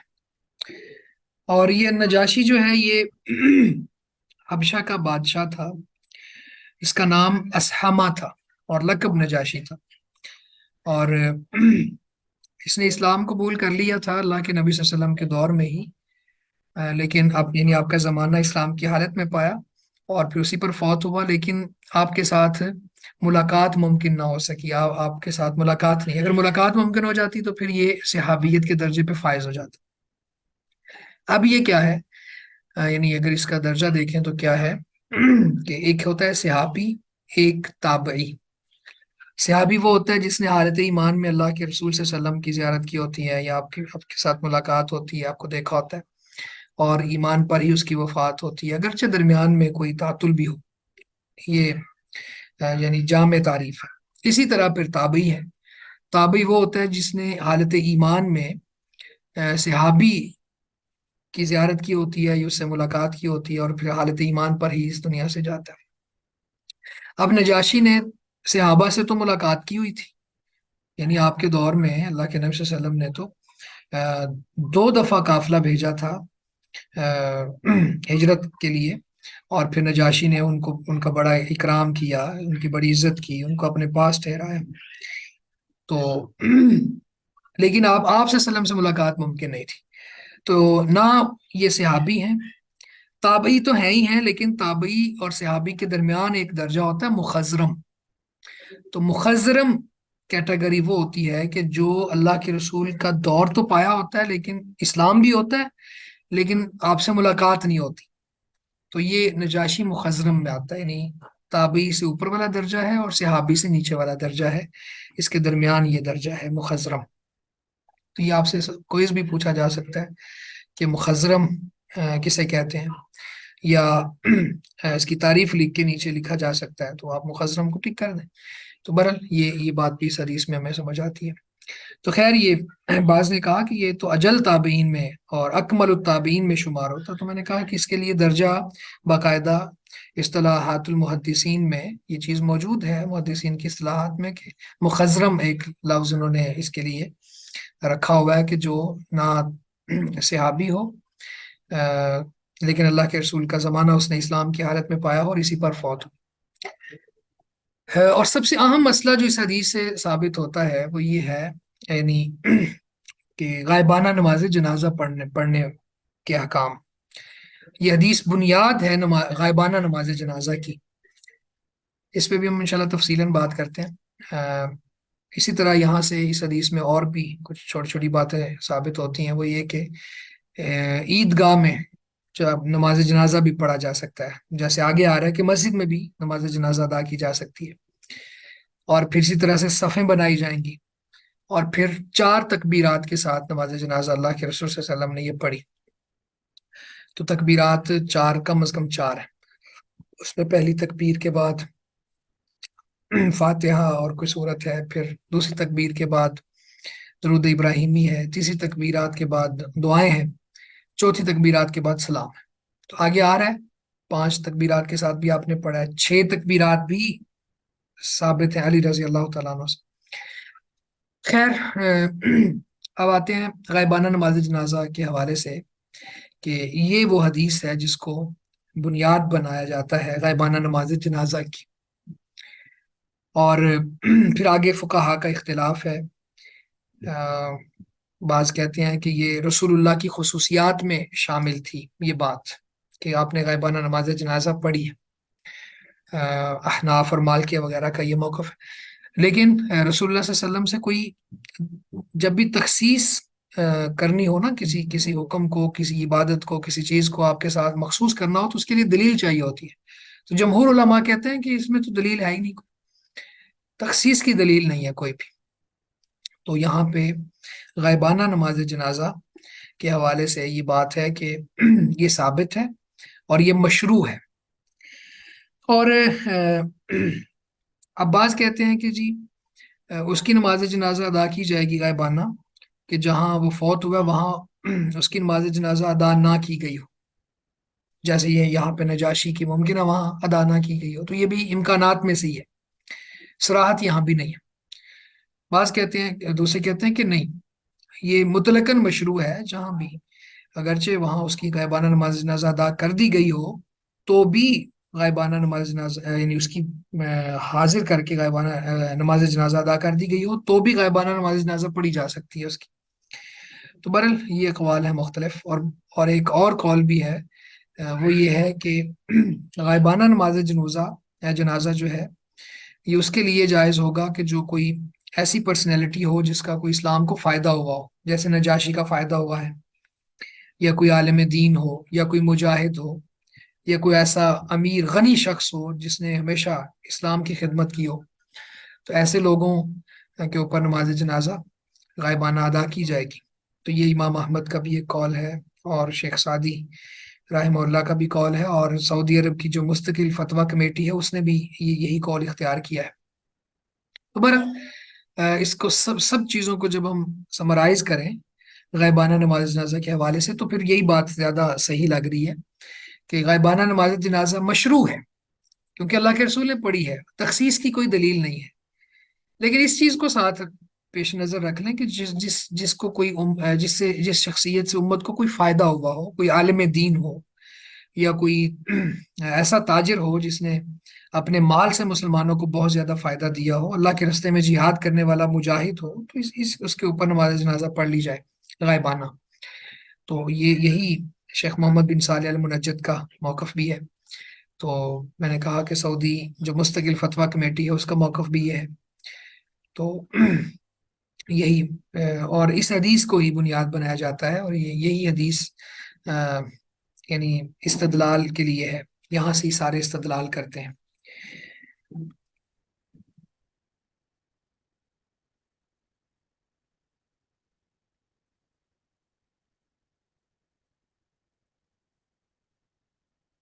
اس کے بعد اگلی حدیث ہے عبداللہ بن عباس رضی اللہ عنہما سے، سمعت النبی صلی اللہ علیہ وسلم یقول، کہتے ہیں کہ میں نے رسول اللہ صلی اللہ علیہ وسلم کو سنا، فرما رہے تھے، ما من رجل مسلم یموت،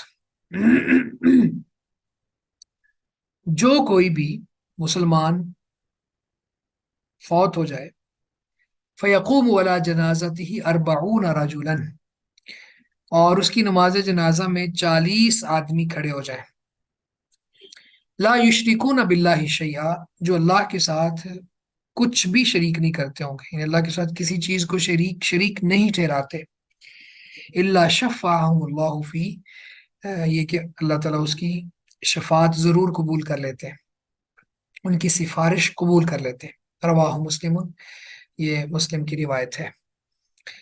یعنی کوئی بھی مسلمان جو اس دنیا سے جاتا ہے، فوت ہوتا ہے، پھر اس کے جنازے پر اگر 40 ایسے لوگ موجود ہوں، ایسے مرد موجود ہوں کہ جو اللہ کے ساتھ کسی اور کو شریک نہیں ٹھہراتے، تو اللہ تعالیٰ ان کی سفارش، ان کی شفاعت قبول فرما لیتا ہے۔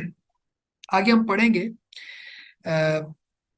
کہ جنازہ عورتیں بھی پڑھ سکتی ہیں، لیکن جنازے کی اتباع نہیں کر سکتی، یعنی اس کے پیچھے چل کے قبرستان میں نہیں جا سکتی عورتیں، اس پہ انشاءاللہ بھی ہم بات کریں گے آگے۔ یہاں پہ رجلن کا جو لفظ ہے یہ مردوں کو خاص کرنے کے لیے نہیں ہے، یا ما من رجل مسلم، یہ بھی مردوں کی تخصیص مراد نہیں ہے، کیونکہ جنازے کے اندر اگر پراپر اہتمام ہو تو عورتیں بھی شریک ہو سکتی ہیں۔ تو ٹوٹل عدد مراد ہے 40 کا عدد ہو ایسے لوگوں کا جو اللہ کے ساتھ کسی اور کو شریک نہیں ٹھہراتے، یعنی اللہ کے ساتھ کسی چیز کو بھی شریک نہیں ٹھہراتے، شیئن، کچھ بھی۔ تو شرک نہیں کرتے وہ، ظاہری شرک بھی نہیں کرتے، باطنی شرک بھی نہیں کرتے، ریاکاری سے بھی دور ہے، ریاکاری شرک خفی ہے، یہ بھی نہیں کرتے، تو اللہ تعالیٰ ایسے لوگوں کی پھر سفارش اس کے حق میں قبول فرما لیتا ہے، کیونکہ نماز جنازہ سفارش ہوتی ہے، وہ آگے دعاؤں میں ہم سیکھ لیں گے انشاءاللہ، کہ بندہ جب کھڑا ہوتا ہے نا تو اس کے لیے مخلص ہو کے دعا کرتا ہے، تو سفارش کر رہا ہوتا ہے اللہ کے سامنے کہ اللہ اس کو معاف کر دے۔ تو بہرحال اس حدیث میں ایک بات تو یہ ثابت ہوئی کہ مسلمان جو ہے اس کی سفارش اللہ تعالیٰ قبول فرماتے ہیں، تو پھر غیر مسلم جو ہے اس کی سفارش قبول نہیں کرتے۔ اگر غیر مسلم کہتا رہے کہ اللہ اس کو معاف کر دے، اللہ تعالیٰ یہ بڑا اچھا بندہ تھا، اس طرح سے، تو اس کی گواہی کوئی حیثیت نہیں رکھتی، تو یہاں پہ رجل مسلم ان کی شرط ہے۔ اچھا، اسی طرح یہاں سے یہ بھی ثابت ہوا کہ نمازیوں کی تعداد یعنی نماز جنازہ میں نماز جنازہ پڑھنے والوں کی تعداد زیادہ ہونی چاہیے. یہ شریعت میں قابل تعریف ہے اور اس کا میت کو فائدہ ہوتا ہے. اب دیکھیں نا کہ فائدہ وہ سفارش کرتے ہیں تو اللہ تعالیٰ قبول فرما لیتے ہیں، تو ظاہر ہے فائدہ ہوتا ہے. اور اسی طرح سے اس سے یہ بھی ثابت ہوا کہ توحید کی فضیلت بہت زیادہ ہے. سبحان اللہ، موحد آدمی کی اللہ تعالیٰ سفارش بھی قبول فرما لیتے ہیں، جو اللہ کے ساتھ کسی کو شریک نہیں ٹھہراتا، جو توحید کے تقاضے پورے کرتا ہے. توحید ربوبیت میں بھی، توحید الوہیت میں بھی، توحید اسماء و صفات میں بھی بالکل وہ پاس ہے اور پورا اس کے اوپر اس کا عمل ہے. تو یہ فضیلت ہے توحید کی کہ اللہ تعالیٰ موحد آدمی کی دعا قبول فرماتے ہیں، اس کی سفارش قبول فرما لیتے ہیں. اس کے بعد اگلی حدیث سمرہ بن جندب رضی اللہ تعالیٰ عنہ سے ہے. قال کہتے ہیں صلیت وراء النبی صلی اللہ علیہ وسلم على امرأة ماتت في نفاسها فقام وسطها. سمرہ بن جندب کہتے ہیں کہ ہم نے اللہ کے رسول صلی اللہ علیہ وسلم کے پیچھے ایک عورت پر نماز پڑھی، یعنی نماز جنازہ پڑھی. ماتت فی نفاسها، جو حالت نفاس میں فوت ہو گئی تھی. یہ ہم حدیث پڑھ رہے تھے سمرہ بن جندب رضی اللہ تعالیٰ عنہ کی. قالا کہتے ہیں صلیت وراء النبی صلی اللہ علیہ وسلم علی امرأة ماتت فی نفاسها، کہ میں نے اللہ کے رسول صلی اللہ علیہ وسلم کے پیچھے ایک عورت کی نماز جنازہ ادا کی جو نفاس میں فوت ہو گئی تھی. فقام وسطها یا وسطها، آپ اس کے درمیان میں کھڑے ہوئے. بخاری مسلم کی یہ حدیث ہے. اس حدیث میں ایک بات تو یہ ثابت ہوئی کہ عورت کی نماز جنازہ جو پڑھنی ہے تو پھر کہاں کھڑا ہونا ہے؟ عورت کے درمیان میں. امام عورت کے درمیان میں کھڑا ہوگا. مردوں کے چونکہ چہرے کے سامنے، تو عورت کے درمیان میں کھڑا ہوا جائے گا. تو یہ طریقہ ہے نبی اکرم صلی اللہ علیہ وسلم کا امامت کے وقت کہاں میت کے لیے کہاں کھڑا ہونا ہے. اچھا، اسی طرح یہ عورت نفاس میں فوت ہوئی تو یہ اعزازی شہیدہ شریعت نے اس کو کہا ہے. ایک تو شہید وہ ہے جو اللہ کے راستے میں میدان مقتل میں جان کی بازی لگاتے ہوئے اللہ کے راستے میں شہید ہو جاتا ہے، اور اس کے علاوہ بھی شہداء ہیں. جیسے حدیث ہے نا کہ اللہ کے نبی صلی اللہ علیہ وسلم نے عبادہ بن صامت رضی اللہ تعالیٰ عنہ کی عیادت کی، تو اس وقت آپ نے فرمایا کہ آپ جانتے ہو کہ میری امت کا شہید کون ہے؟ تو انہوں نے کہا کہ اللہ کے رسول جو اللہ کی راہ میں مصیبت پر صبر کرے اور اجر و ثواب کا یقین رکھے. تو اللہ کے نبی صلی اللہ علیہ وسلم نے فرمایا کہ ان شہداء امتی اذن لقلیل، تو پھر تو میری امت کے شہداء بہت کم ہوں گے. القتل فی سبیل اللہ عز وجل شہادت، اللہ کے راستے میں قتل ہونا یہ بھی شہادت ہے. والطاعون شہادت، اور طاعون کی موت بھی شہادت ہے، یعنی طاعون کی وجہ سے. والغرق شہادت، اور ڈوب کے مرنا یہ بھی شہادت ہے. والبطن شہادت، اور پیٹ کی بیماری سے فوت ہونا یہ بھی شہادت ہے.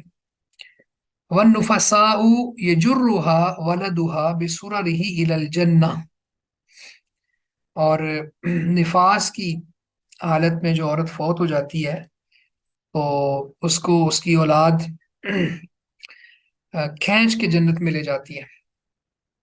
یجرها ولدها بسرره الى الجنہ، سرر کہتے ہیں ناف کو. تو اپنی ناف، یعنی وہ چونکہ وہ ایک پلیسنٹا کا پورا ایک معاملہ ہے، پھر ولادت کے بعد اس کو کاٹ دیا جاتا ہے، تو کٹی ہوئی ناف کے ذریعے سے وہ کھینچ کر جنت میں لے جائے گی. اسی طرح آپ نے فرمایا کہ والحرق، جل کے مرنے والا یہ بھی شہید ہے. والسل، اور سل کی بیماری سے فوت ہونے والا یہ بھی شہید ہے. تو یہ سل کی بیماری بھی پیٹ کے اندر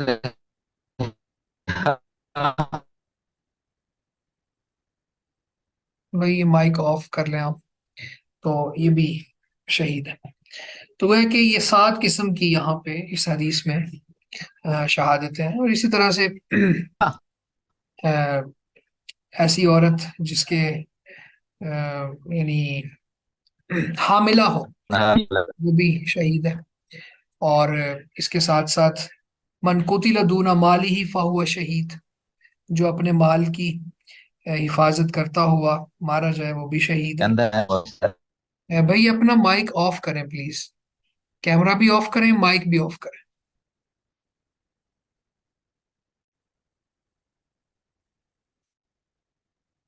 اسی طرح حدیث میں آتا ہے کہ ومن قتل دون اہلہ او دون دمہ او دون دینہ فہو شہید، تو جو اپنے گھر والوں کی حفاظت کرتے ہوئے قتل ہو گیا وہ بھی شہید ہے، جو اپنی جان کی حفاظت کرتے ہوئے قتل ہو گیا وہ بھی شہید ہے، جو اپنے دین کی حفاظت کرتے ہوئے قتل ہو گیا تو وہ بھی شہید ہے۔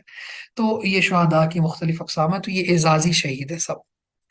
تو یہاں پہ وہ عورت جو اپنے نفاس کی حالت میں اس دنیا سے چلی جاتی ہے، فوت ہو جاتی ہے، تو وہ بھی اعزازی شہیدہ ہے۔ اچھا، اس میں فرق کیا ہوگا پھر حقیقی شہید اور اعزازی شہید میں؟ کہ وہ جو اللہ کے رستے کا شہید ہے اس میں تو اس کو دنیا میں بھی شہید الدنیا والآخرہ، دنیا میں بھی شہیدوں کے احکامات ہیں اس کے اوپر، جیسے ہم نے پیچھے پڑھا کہ نہ ان کو غسل دینے کی ضرورت ہے، نہ کفن پہنانے کی ضرورت ہے، اور آخرہ میں بھی وہ شہداء کے جو اعزازات ہیں، اکرامات ہیں، احکامات ہیں، وہ اس پہ لگیں گے۔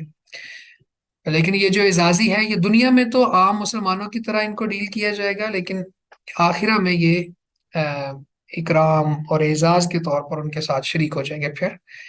لیکن بہر صورت جو اللہ کے رستے میں جان کی بازی خود لگا کے گئے اس کے درجات بلند ہوں گے۔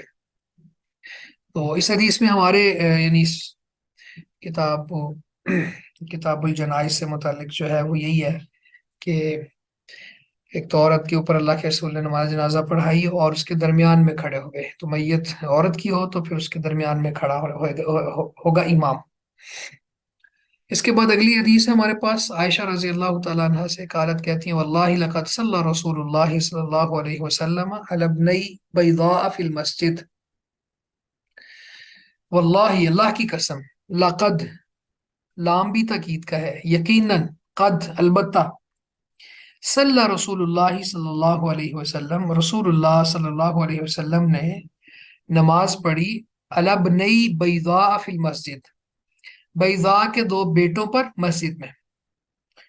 اللہ کے نبی صلی اللہ علیہ وسلم نے بیضاء کے 2 بیٹوں کی نماز جنازہ مسجد میں پڑھائی۔ یہ حدیث ہے صحیح مسلم کی، اور آپ دیکھیں کہ عائشہ رضی اللہ تعالیٰ عنہ نے یہاں پہ واللہ قسم کھائی، پھر لقد کا لفظ استعمال کیا، لام الگ سے ہے، قد الگ سے ہے، تو یہ بھی دونوں تاکیدیں ہیں، البتہ یقیناً، اللہ کی قسم، البتہ یقیناً، رسول اللہ صلی اللہ علیہ وسلم نے نماز جنازہ پڑھائی بیضاء، یہ ایک عورت کا نام ہے، اس کے 2 بیٹوں پر مسجد میں۔ تو یہاں پہ بتانا مقصود ہے کہ مسجد کے اندر نماز جنازہ پڑھی جا سکتی ہے اور اللہ کے رسول نے اس پر پڑھائی ہے۔ اصل میں کچھ لوگ مسجد کے اندر جنازہ پڑھنے سے انکار کرتے ہیں اور کہتے ہیں جی کہ اس میں مسجد کے گندہ ہونے کا خدشہ ہے، اور صاف ستھری وہ نہیں رہے گی، اور اس طرح کی چیزیں وہ کہتے ہیں۔ لیکن عائشہ رضی اللہ تعالیٰ عنہ نے یہاں پہ یہ بات ارشاد فرما دی۔ اچھا، جو جو کہتے ہیں نا مسجد میں نماز جنازہ نہیں ہوگی، وہ کہتے ہیں کہ اگر ہوگی بھی نا تو پھر میت کو مسجد سے باہر ہی رکھیں گے، لوگ کھڑے ہوں گے مسجد کے اندر، صفیں مسجد کے اندر ہی ہوں گی، لیکن میت مسجد کے حدود سے باہر رکھی جائے گی۔ یہ بھی یعنی کوئی بغیر دلیل کے بات ہے ان کی، جس کی کوئی حقیقت نہیں ہے۔ تو بہرحال یہاں پہ عائشہ رضی اللہ تعالیٰ عنہ نے یہ بات ثابت کی اور قسم کھائی، اور ساتھ میں 2 تاکیدیں بھی جمع کی۔ اچھا، اس میں ایک تو یہ مسئلہ ثابت ہو گیا مسجد میں نماز جنازہ پڑھنے کا، اس کے علاوہ اور بھی بہت سی چیزیں ثابت ہوتی ہیں۔ ایک بات یہ ہے کہ مسئلہ بتاتے ہوئے قسم کھائی جا سکتی ہے وقت ضرورت، اس میں تاکید پیدا کرنے کے لیے اور اس میں تھوڑا مضبوطی پیدا کرنے کے لیے۔ دوسرا یہ ہے کہ ماں کی طرف نسبت بھی کی جا سکتی ہے، جیسے بیضاء خاتون کے 2 بیٹوں، ماں کی طرف نسبت بھی کی جا سکتی ہے۔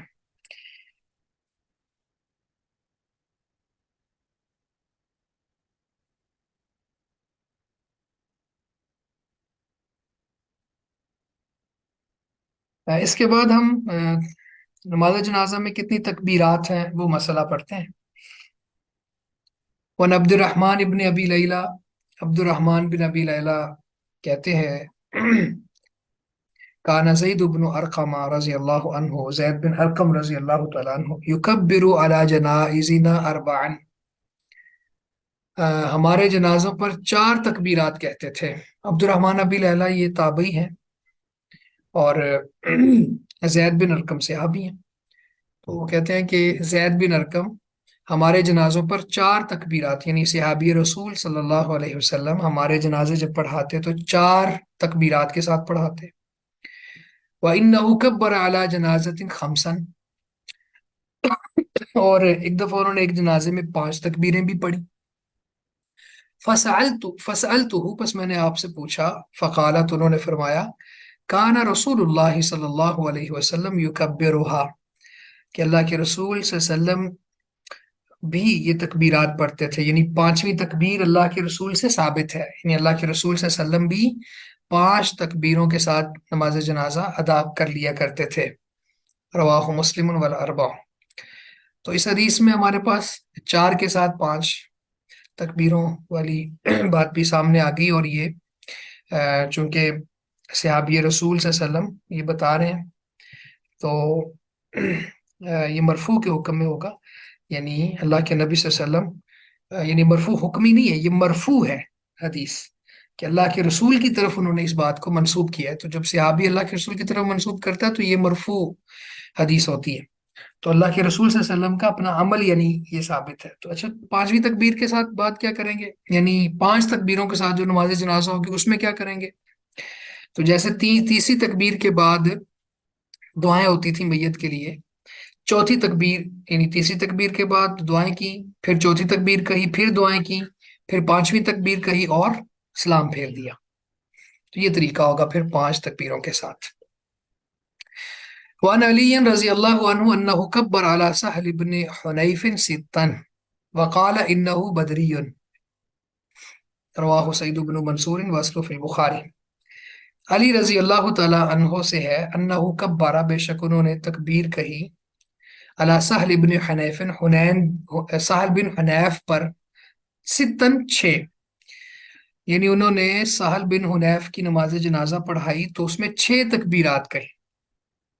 وقالا، اور ساتھ ہی کہا، انہ بدری، بے شک یہ بدری صحابی تھے، یعنی یہ وہ صحابی تھے جو بدر میں شریک ہوئے تھے۔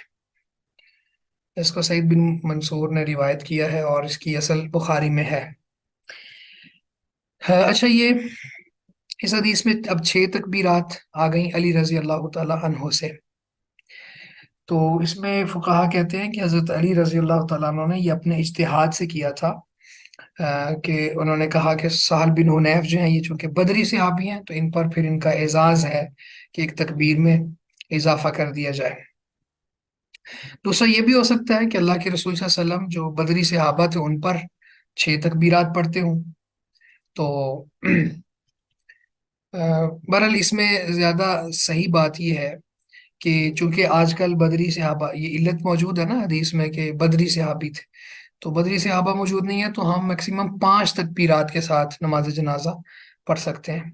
تو 6 تکبیروں کے ساتھ نماز جنازہ پڑھنے کے حوالے سے آج اس پر عمل پھر نہیں ہونا چاہیے، موقوف کرنا چاہیے، کیونکہ بدری صحابہ تو آج کل موجود نہیں ہے۔ تو حضرت علی رضی، اس میں احتمال یہ بھی ہے کہ اللہ کے رسول پڑھتے ہوں، اور یہ احتمال بھی ہے کہ حضرت علی خود سے ان کا اپنا اجتہاد ہو، تو دونوں صورتوں میں ہی چونکہ یہ انہ بدری ان کی یہاں شرط موجود ہے تو اس لیے پھر 5 تکبیرات تک ہمیں محدود ہونا ہوگا۔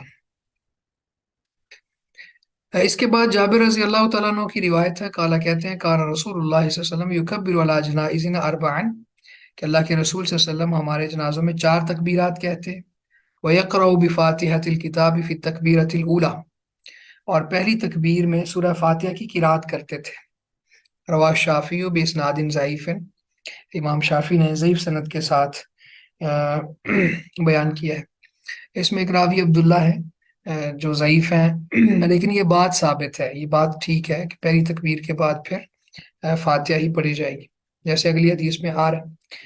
وان طلحہ بن عبداللہ ابن عوف، طلحہ بن عبداللہ بن عوف سے مروی ہے، قال کہتے ہیں صلیت خلف ابن عباس علی جنازۃ، کہ میں نے حضرت ابن عباس یعنی عبداللہ بن عباس رضی اللہ تعالی عنہما کے پیچھے نماز جنازہ پڑھی۔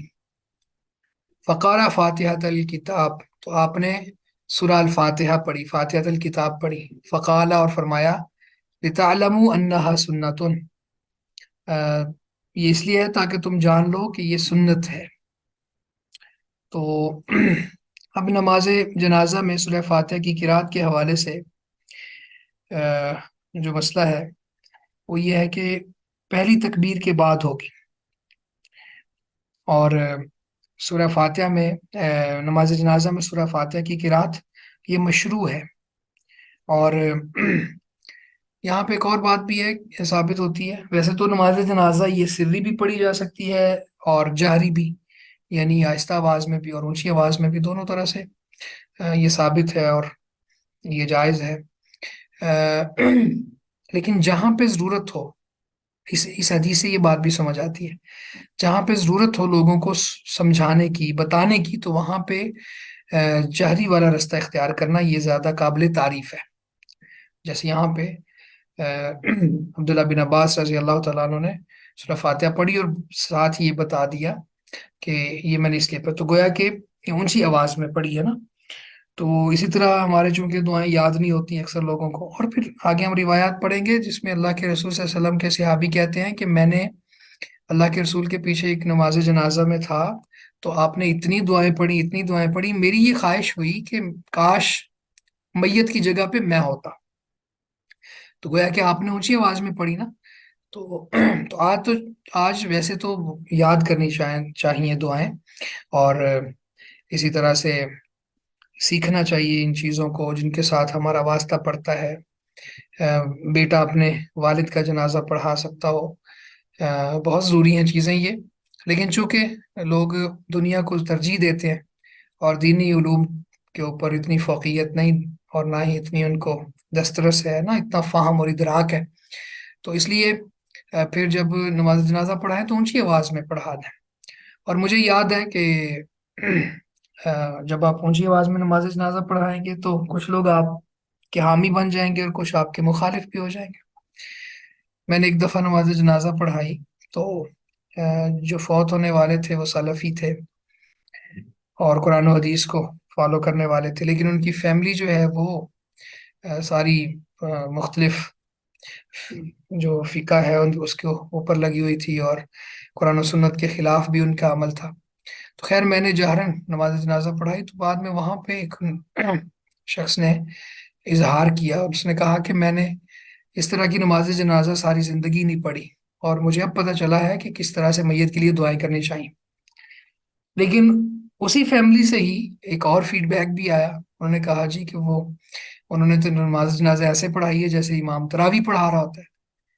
تو یہاں پہ لوگ اس بات کو نہیں دیکھتے کہ چونکہ سنت میں دونوں طریقے ہیں، دونوں چیزیں ہی ہیں، تو وہ بالکل خاموش ہو کے، اور پتہ ہی نہیں ہوتا، اور ابھی دعا کو پڑھنا ہی چاہ رہے ہوتے ہیں تو سلام پھیر دیا جاتا ہے۔ تو اس طرح سے میتوں کے ساتھ سلوک نہیں کرنا چاہیے، اور علماء کو چاہیے، یہ جن کو معلوم ہے ان کو چاہیے کہ وہ باقیوں کو بھی یہ باتیں سمجھائیں اور ان کو سکھائیں، اور جہاں پہ ضرورت ہو وہاں پہ ان کو چاہیے کہ اونچی آواز میں وہ پڑھ دیں۔ جیسے اللہ کے رسول صلی اللہ علیہ وسلم، آپ اسی بلوغ المرام میں ہی کتاب الصلاۃ میں پڑھ کے آئے ہیں کہ وہاں پہ جب کسی آیت کو تھوڑا اونچی بھی پڑھ لیتے تھے آپ، یعنی آپ سنوا دیتے تھے۔ تو جہاں پہ تعلیم کی ضرورت ہو، بتانے کی ضرورت ہو، تو وہاں پہ جہر کو اختیار کرنا چاہیے، یعنی اونچی آواز میں بیان کر لینا چاہیے۔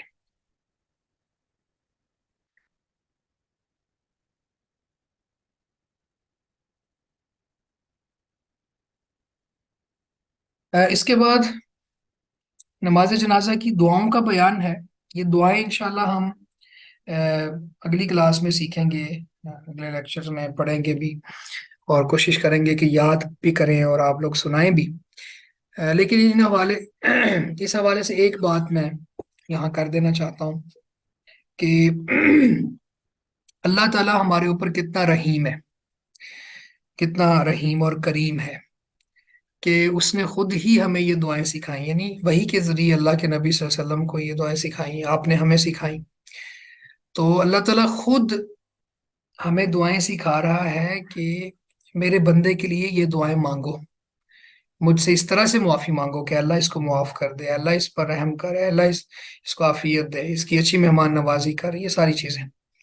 تو گویا کہ اللہ تعالیٰ معاف کرنا چاہتا ہے اپنے بندے کو، اور وہ بہانے تلاش کرتا ہے، اور وہ اس نے اس طرح کے میکنزم بنائے ہوئے ہیں کہ وہ بندوں کو لگا دیتا ہے کہ بندے دعا کریں۔ ایک بات یہ ہے کہ اللہ تعالیٰ کی رحمت کتنی وسیع ہے کہ اللہ تعالیٰ نے خود ہمیں یہ دعائیں سکھائیں کہ ہم اللہ سے ان دعاؤں کے ذریعے مانگیں اور اللہ پھر اس بندے کو معاف کر دے۔ اچھا، دوسرا یہ ہے کہ اللہ تعالیٰ نے یہ حدیث آگے آئے گی کہ اخلصوا لہ الدعاء، کہ جب بندہ اس دنیا سے چلا جائے تو پھر باقی مومنین کو چاہیے کہ اس کے لیے مخلص ہو کے دعا کرے۔ تو مخلص کا معنی ہوتا ہے دل سے دعا کرنا۔ تو ظاہر ہے ایک معاشرے میں رہتے ہوئے کوئی اونچ نیچ ہو جاتی ہے، کوئی تو تکار اور ایک دوسرے کے ساتھ کوئی بدتمیزی، زبان درازی، کوئی اس طرح کے معاملات میں انسان ہے نا، نسیان سے ہے، بھول جاتا ہے اور جلد باز ہے، فیصلوں میں غلطی کر لیتا ہے، تو ایسا ہو جاتا ہے۔ تو آپ دیکھیں کہ شریعت کتنی خوبصورت ہے کہ اسی بندے کو کہہ دیا کہ اس کے لیے مخلص ہو کے دعائیں کرو۔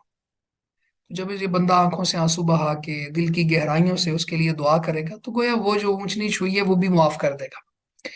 تو یہ بہت ضروری ہے یہاں چیزوں کو سمجھنا، لیکن انشاءاللہ آگے پھر ہم یہ دعائیں بھی دیکھیں گے، اللہ تعالیٰ قبول فرما لے۔